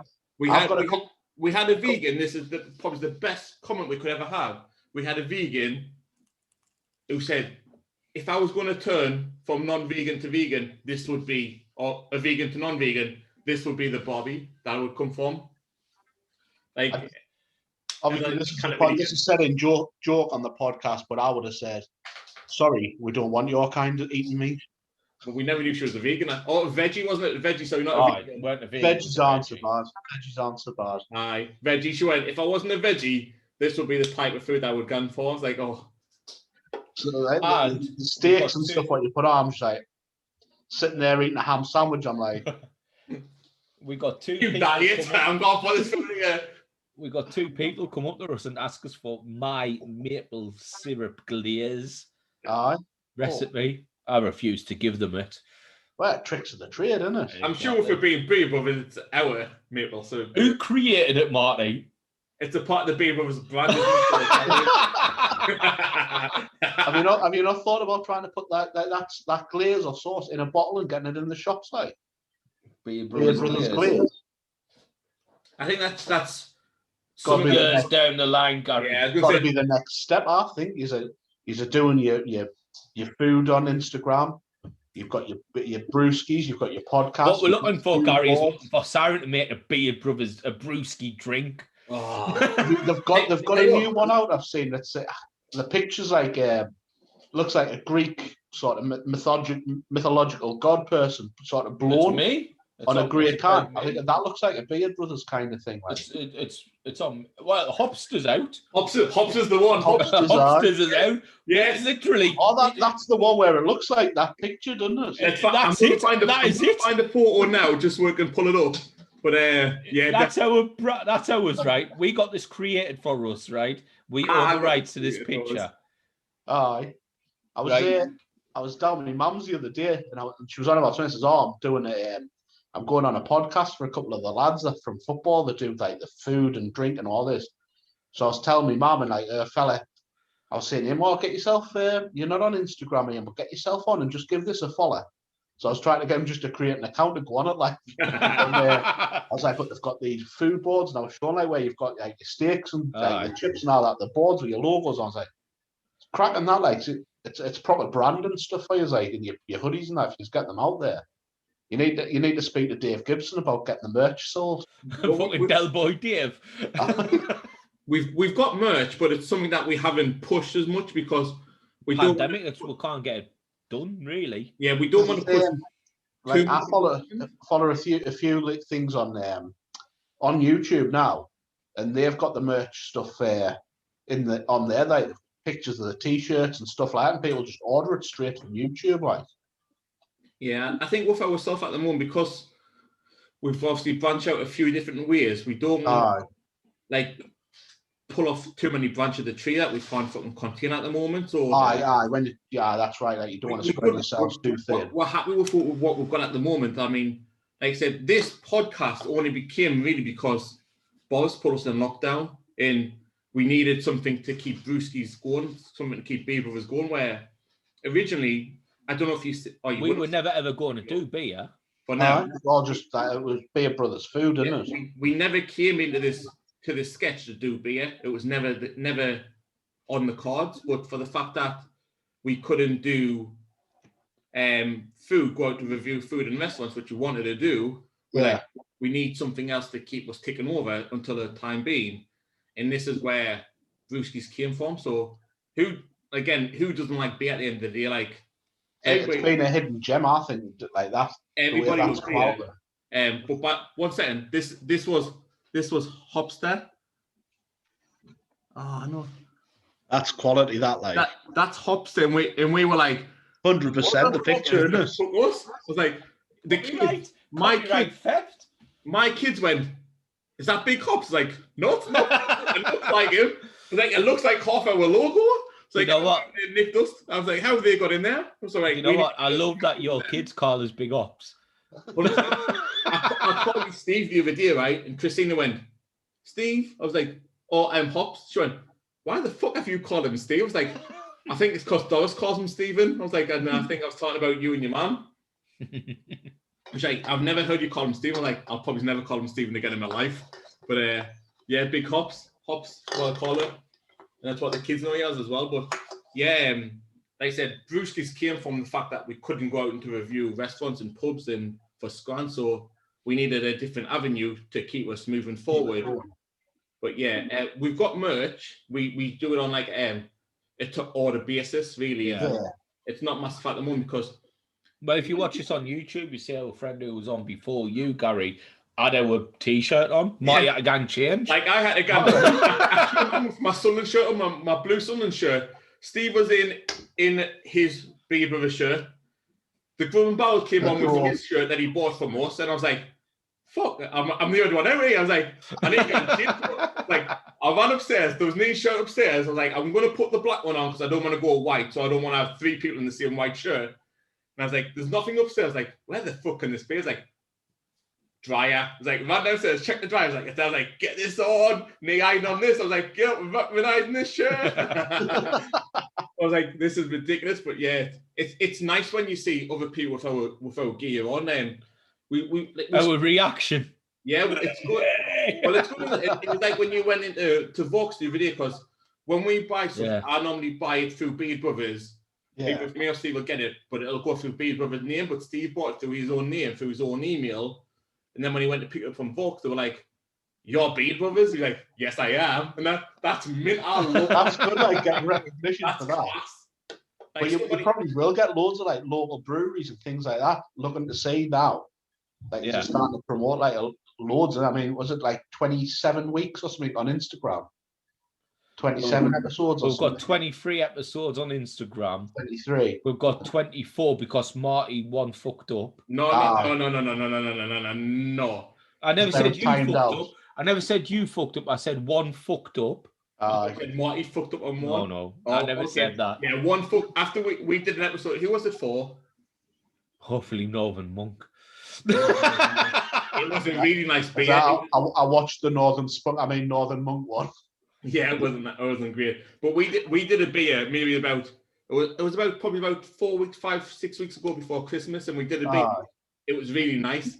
We were on an hour for that video, and as I was typing it up, I got distracted by either Steve or someone else replying to a message, and then I went back. It was not me. Didn't try and put that evil on me. I replied to the message, and I went back to Insta, and Insta just wiped everything. I was like, what the fuck has gone on here? I was devastated. In the video, we were never going to get back. What we've found out is when we're on here, we just put like little exclamation marks on, and then we can go back and edit it out. It's the best way. But I was devastated, like I said. And now a video just been disappeared, and I was. Well, it's not like week 4 or 5. No, I'm going to find it now. It was there. This is week 5 of the podcast. No. Yeah, 5.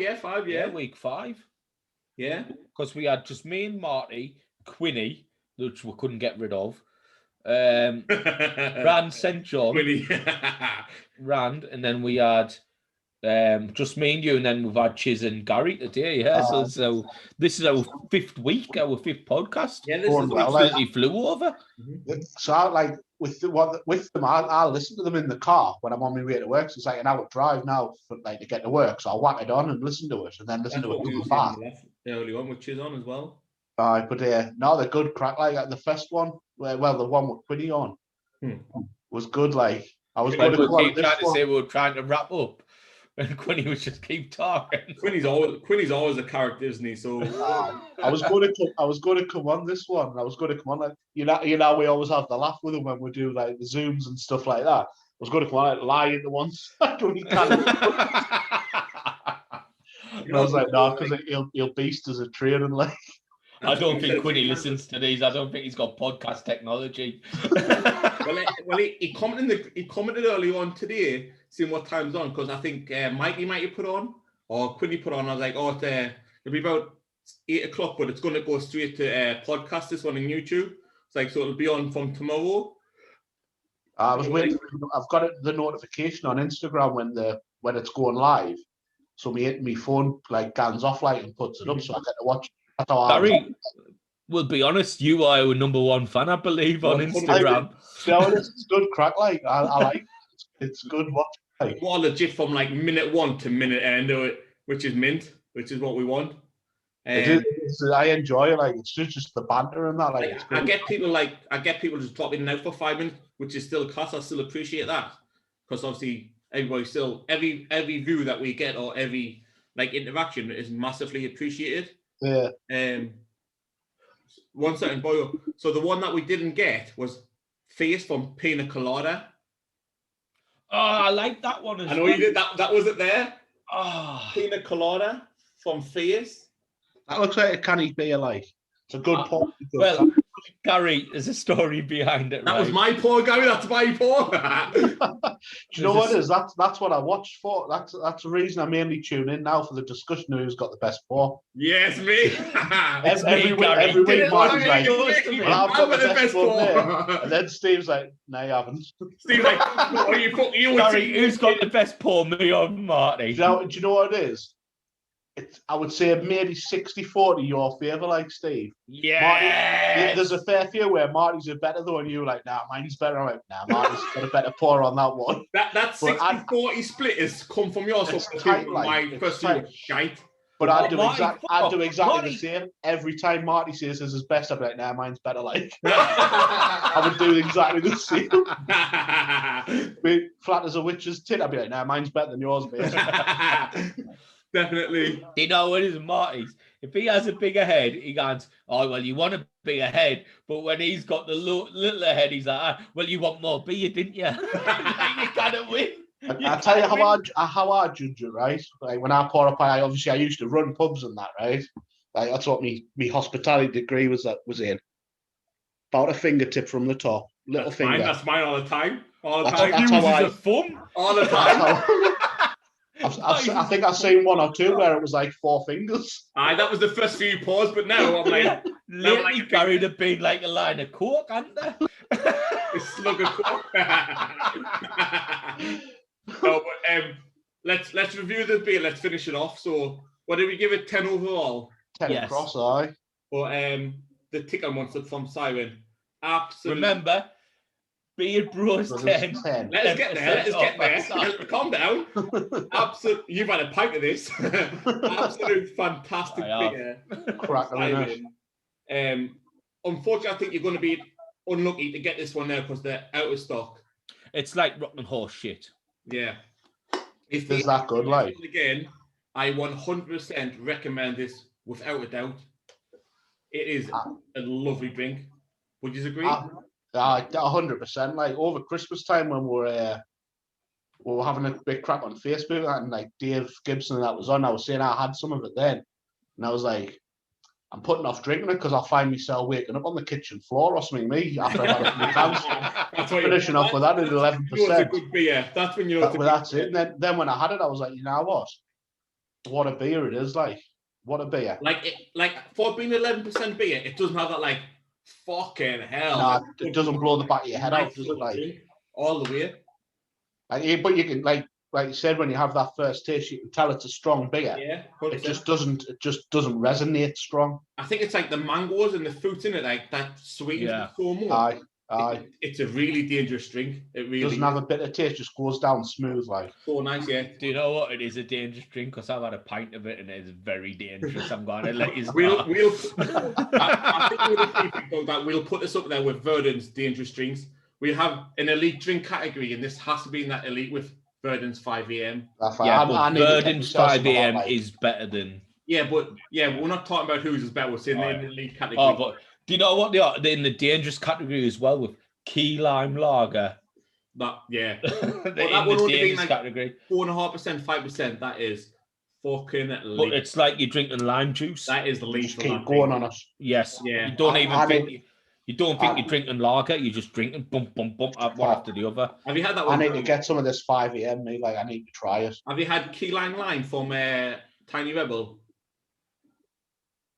I don't know if I've got that in the fridge. I've got one or two from Tiny Rebel. What you want to drink is pump up the jam. Yeah, pump up the jam. Pump up the jam. I've definitely got Electric Boogaloo in the fridge. I had that one 2 weeks ago. It is fucking beautiful. Got a can of that in the fridge, like. The two we would highly recommend from Pump Up the Jam, from Tiny Rebel, is Pump Up the Jam in key lime. Pump Up the Jam lime lager. Pump Up the Jam is like a jam donut. It's so sweet. Oh, it may give that. I want that drink right now, actually. The one that I'm good, I've never been able to find, and you know which one I'm talking about when we had it in our talk. Peaches and cream. Oh, I'm gutted I can't find peaches and cream. I wasn't a mega fan of that, but at that point I wasn't a massive fan of ales and as it was now, so I might appreciate it more than what it is back then. I think I'm more similar to you on the crafts and the ales. Like, I'm not a massive fan of stouts and dark ones. Like, I'm more on the lights. To be fair, but I would always give it a go. Like, tomorrow, doing a review. If you watch when I've seen you bottle a couple of them, you'll see when we did Cherry Bomb. Like, I've still got probably a quarter of a can there. I've drank all mine. I've still got quite a can. I'll drink it after this video. I'll drink it, but it's not a stout taste. But it feels that way when it's going down, and it gets better when it's filling out to when it's full. When I was running pubs and stuff, we used to have to try them as we were getting them in. I bet you did you, Gary? Is that why you done you? I used to always be lager. Like, I used to always be a lager drinker. Yeah, see, in all fairness, lager and cider for me all the way. I've never really been sad. Drink the fruit ones on a hot day, but I wouldn't drink them any other time. Like, but I was like getting the real ales in and just trying them. So you can't really sell something if you and think that's lifting. I'm not going to drink it myself, but I'll sell it to somebody. So I used to try them, like, and I always preferred a porter to a stout. It had a bit more of a coffee flavour to it, and it was a bit easier to get on with than a stout. Like stout's fucking. It's like sometimes it's just like having a meal. Like when you try to drink one. When I was younger, I used to drink Miller Pilsner. Aye.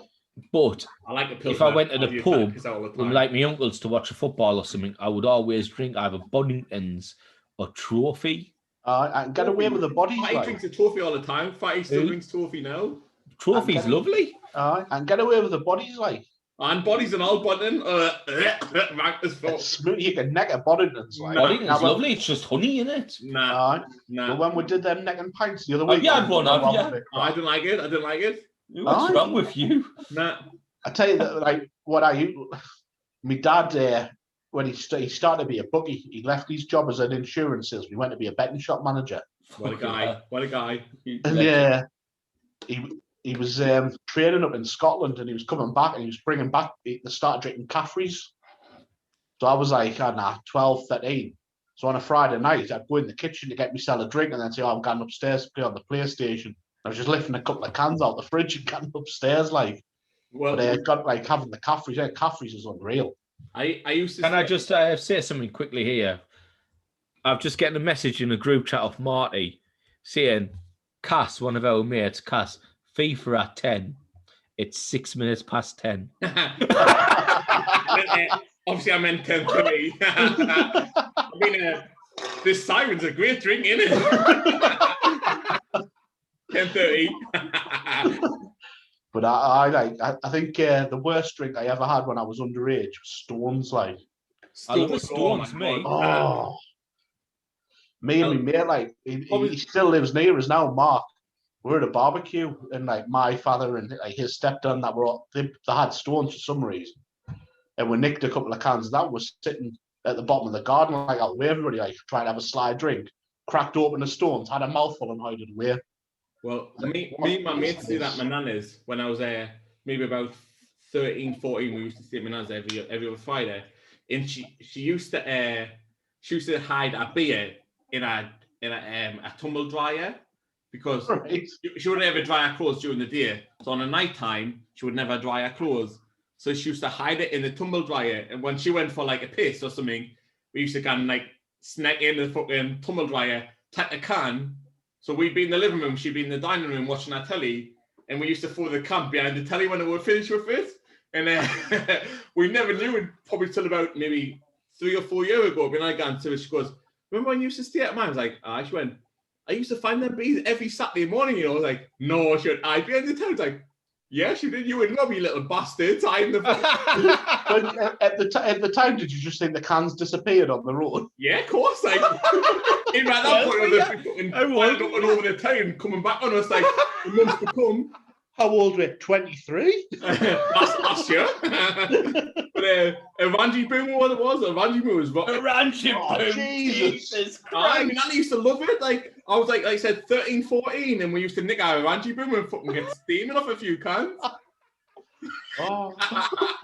There used to be a pub in the village where I lived, just like at the end of the road, and they used to sell cans of Orangi Boom, cans of Dam Burger. I've never had cans of cut. It was all right, like Damber. It was like you know, it's a bad drink when they sell it by the can. Yeah, that's it. So it was a free house. Dangerous, it was a free house. They used to sell them to, and they used to sell Carlin by the can.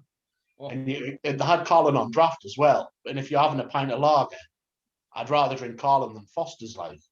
But I'd rather not have any buzz. Yeah. So you used to get a can of Carlin, but it was well, it's a Foster's is better than Carlin. I think it's too sweet. Nah, Carlin. I'm not a fan of Kronenberg. It's like drinking Kronenberg's cat piss. Do you know what? It's like Carlin if someone drops a Foster's onto your feet and then runs off your feet into like a dirty dish water, and then you get the water, get a pint pot and put it in that water with that Foster's off your feet and drink it. You probably got Carlin. So look, I'd rather a Carlin than a Foster's, but I'd rather like Grolsch or Beck's or something. Wait there. So like look a continental lager. Look at this. So we've just had new cladding and tiling put in the bathroom in upstairs, but it's from like our last 1980s. Our last sister, like her fella's a tiler, so that's his job. But he works. You never get family into these stuff. No, he's in London. He's in Birmingham all the time. So he had like 3 days, so he's retiling full clad our bathroom. So we've paid him for his materials, but like. So the wife goes, I'll tell you what I'll do. I'll get him some beers just to say thank you. I was like, adios, get him some good beers. She goes, I will. What beers do you reckon she bought him? Carlin. No. Orangi Boom. No. Hamburger. Tesco's one. Galahad's. Kronenberg. Oh, that's horrible.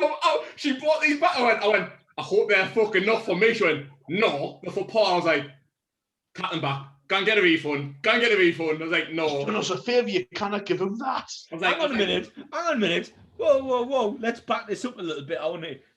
He's only got 4 cans. No. She got him 4 cans of beer, but then she got him other stuff like he likes sweets and kettle. She bought him like a boatload of sweets and stuff. But well, probably got him fucking something he doesn't like Parma Violets. A drumstick lollipop. I do like Parma Violets. I love Parma Violets, and a drumstick lolly pulled me fucking back filling, which is why I had to get me tooth extracted. Motherfuckers. Fucking never do anything for Christine or Marty. You get 4 cans of fucking Kronenberg and a fucking Jolly Rancher. When she brought it to me, and I was The like, watermelon one. when she brought it to me, and I was like, I hope they're not for me. She went, no, they're for Paul's like, no. She's like, Paul must be sitting there thinking, fucking hell, did I do that bad of a job? I thought that all went on all right. to be honest, right? I know they're never going to see this fucking video, so it's fine. So our upstairs bathroom, obviously, where the shower is and stuff, we had cladding put around the back wall and on the side, and then tiles around the rest. Then obviously on the back of the bathroom and on the toilet and stuff. And so we had a stand on the wall shower with taps and stuff. And it was in the middle of the wall. So in the middle, when he took the shower off the wall, put all the cladding tiles around, he went, oh, you just put the shower back on the wall. And Christina come in. I was on the phone at work. She was at Paul had left. And she went upstairs. She went, why did you tell Paul to put the shower? I was like, what are you talking about? She went, have you seen where Paul's put the shower back on the wall? I was like, no. So I went upstairs.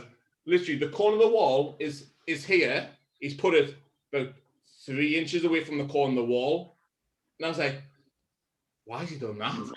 And she rang her sister. She went, why has Paul put the shower where he has? And she went, well, Christina wasn't in and Marty was on the phone, so I just thought that's where they'd like it. And like, but you didn't. Not where it was. I was going to say, you didn't see the holes in the middle of the fucking wall where it was. I was like, how am I supposed to stand underneath that shower, like, hug the fucking wall like this? It's got to be on, like, an angle, and it's got to whip. It's got a shower curtain or a shower glass. Like, my shower curtain is getting fucking sprayed now. It is all the way, like. I was like, I'm not getting... Update on the payment, it's now three cans of Kronenberg and half a Jolly Rancher. Like, he's getting fucking 1 can of Kronenberg at the end of this week, and half a bag of sweets.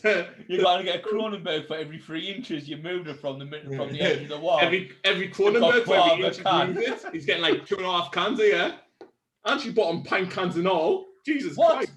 Pint cans of Kronenberg. Do you not do they do that? I thought there was only 440s. I thought they weren't that bad in the world. Surprisingly, the pint cans. Yeah, I tell you what, some people just didn't like people, do they? No. I mean, if I drink lager, because I'm mainly all about the craft stuff now. Like I get that delivery off Beer 52 every month. Yeah. And buy extra, or I can. Gaz, we've told you about that. You need to play the game on them. You need to cancel it. Cancel it. I'm gonna. This month has just been dispatched. I'm gonna cancel. Cancel it. You'll get an email in a week's time. Get another lot. Gary, I got an email today saying 12 beers for 14 quid free delivery. Oh, where from there? I got 14 beers for 12 quid. I'm gonna do that. I'm gonna do that. Like. Let's check the. I think I got that email today.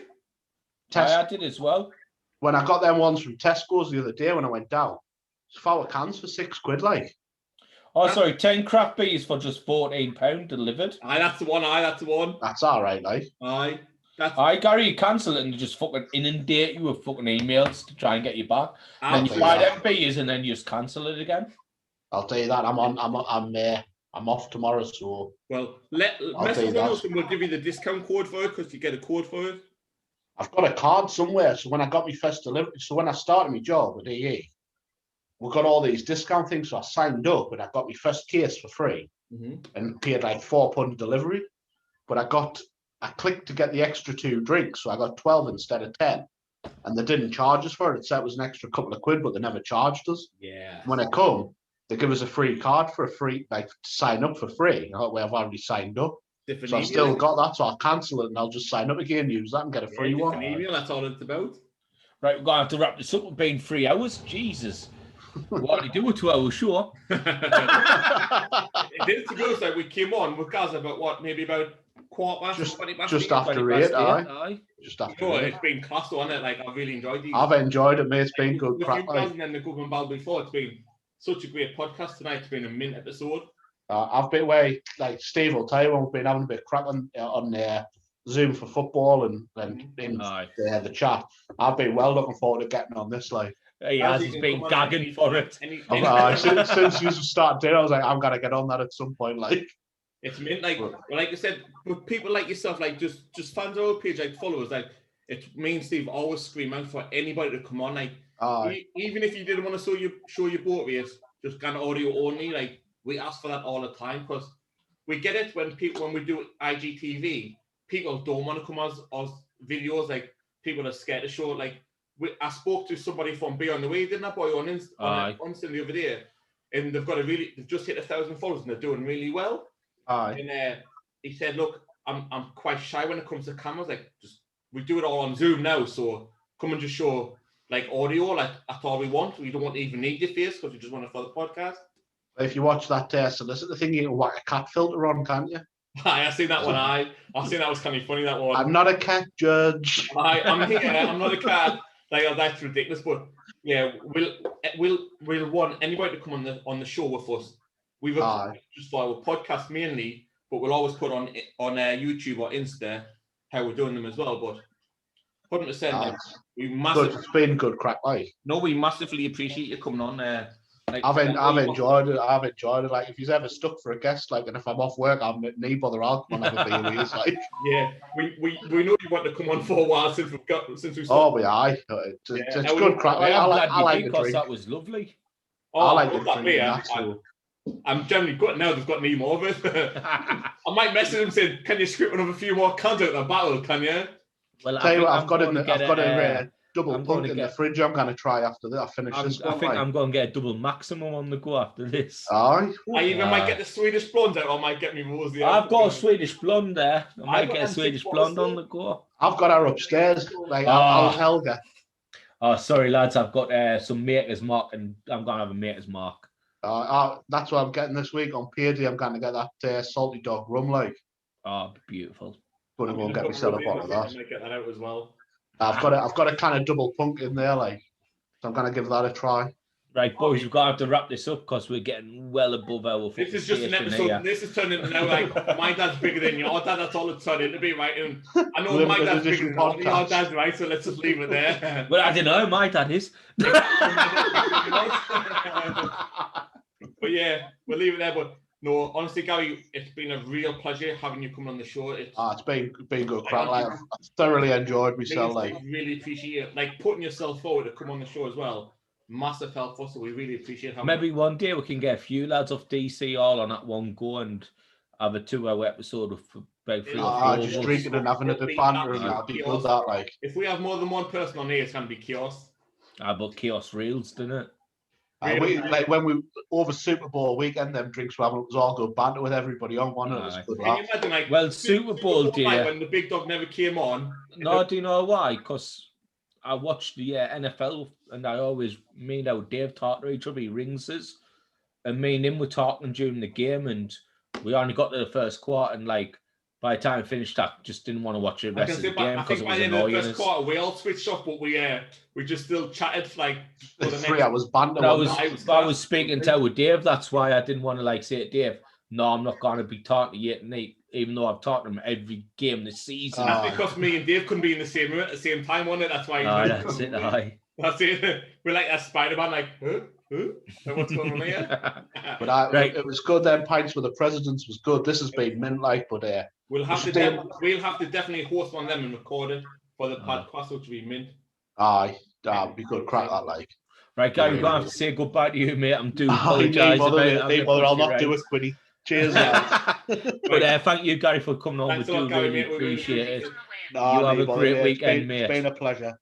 Thank you, man. Right. See you later. See you in a bit. Bye. Bye. Is he doing the Quinny? No, he's gone. Right. So that was episode 5. What an episode! What an episode, Big Dog. What a podcast! Brilliant episode. Do you know what? This was more structured, like just talking. We weren't asking questions. It was. I feel like this is a lot better. Not asking questions. It was felt a lot better. Just it's flowed more, isn't it? It's flowed more as a podcast. Like just a general conversation. I think it helped because we knew Gary a little bit more than maybe if we just get like a random guest where we have to like maybe try and structure a little conversation. But it was good and get more from Gary because we know him, but we don't know him. But like it felt like we don't know Gary massively. We only know him through obviously DC and through just chatting like conversation wise. Like, but it's nice. It's nice to get to know him through these podcasts as well. And like I said, just have a beer with him as well. It just it's a bit more rather than maybe have like I said there. If we get the full DC group on, we're gonna have like 12, 15 people on.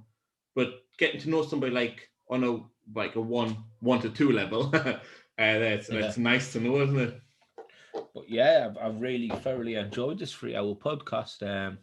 It was really good. Chisoni for the first hour was great. Chiz likes to take over though, doesn't he? Chiz is like a man who be above us food, and he wants to be us. Like between, obviously you can see it on the white t-shirt more, but where we are in between, just a little Chiz's skull between the two of them, just there, isn't it? It'll just look like Lenny Henry peeking over though, won't it? No. It'll look like I think I've got a t-shirt of him somewhere. Let's see if I can get it. Oh, here it's here. So Chiz will just pop on. Yes. That's it. That's what I was trying to think of. Just a little like Ainsley Harriet. Yeah, Ainsley Harriet over the top, like I'm here. That's it. If you could put that head now, right between the two of us, that would be just in. I'm here, I'm in, I'm on there. But yeah. You want to know? The first time I ever met Chiz, I had that t-shirt on. No, yeah. Me mate went, we're meeting a couple of lads that I knew, Brett and Chiz. None of them knew them, the Prophet. I had the CNC Harriet t-shirt on. Didn't tell us anything about it. Got there and Chiz like, I got a t-shirt of me on. I'm like, I do apologise, mate. I had no idea that it was going to be this awkward. I've just seen the photo you put in the group there. Like, could have got a better photo of me. Well, I always try to get the worst photo of you, Marty. You know that. Like me when I was putting the one of the podcast on the other day for you. Aye. You did get the worst picture. I weren't even looking. Well, like I'm pure book teeth there. Yeah, I knew it. Yeah. I know that. Not bothered. Teeth is teeth. That doesn't bother me. I'm not bothered about the teeth. Right, but yes, so thank you for joining us for episode 5, Brewski to Broskis on the podcast. We're now on Apple, we're on YouTube. Both links will be in somewhere. Marty will do it. Fuck Android. Fuck Android. Sorry, that was a fog in the fort there. That fog in the fort said, fuck Android. But yeah, thank you for joining us again today. I'm Broski Steve. And I'm Broski Martin. But just before we do it says Brewski. Yes, we will put all the links of everything that we spoke about today. So the book that we spoke about with the Grub and Barrel, what was it called? Door 9, is it? 9 Doors. 9 Doors. We'll put that in the link. Or Door 9. I'm sure it was 9 Doors. But we'll message you. We'll find out, but we'll put the link in that in there. We've got the video. Yeah.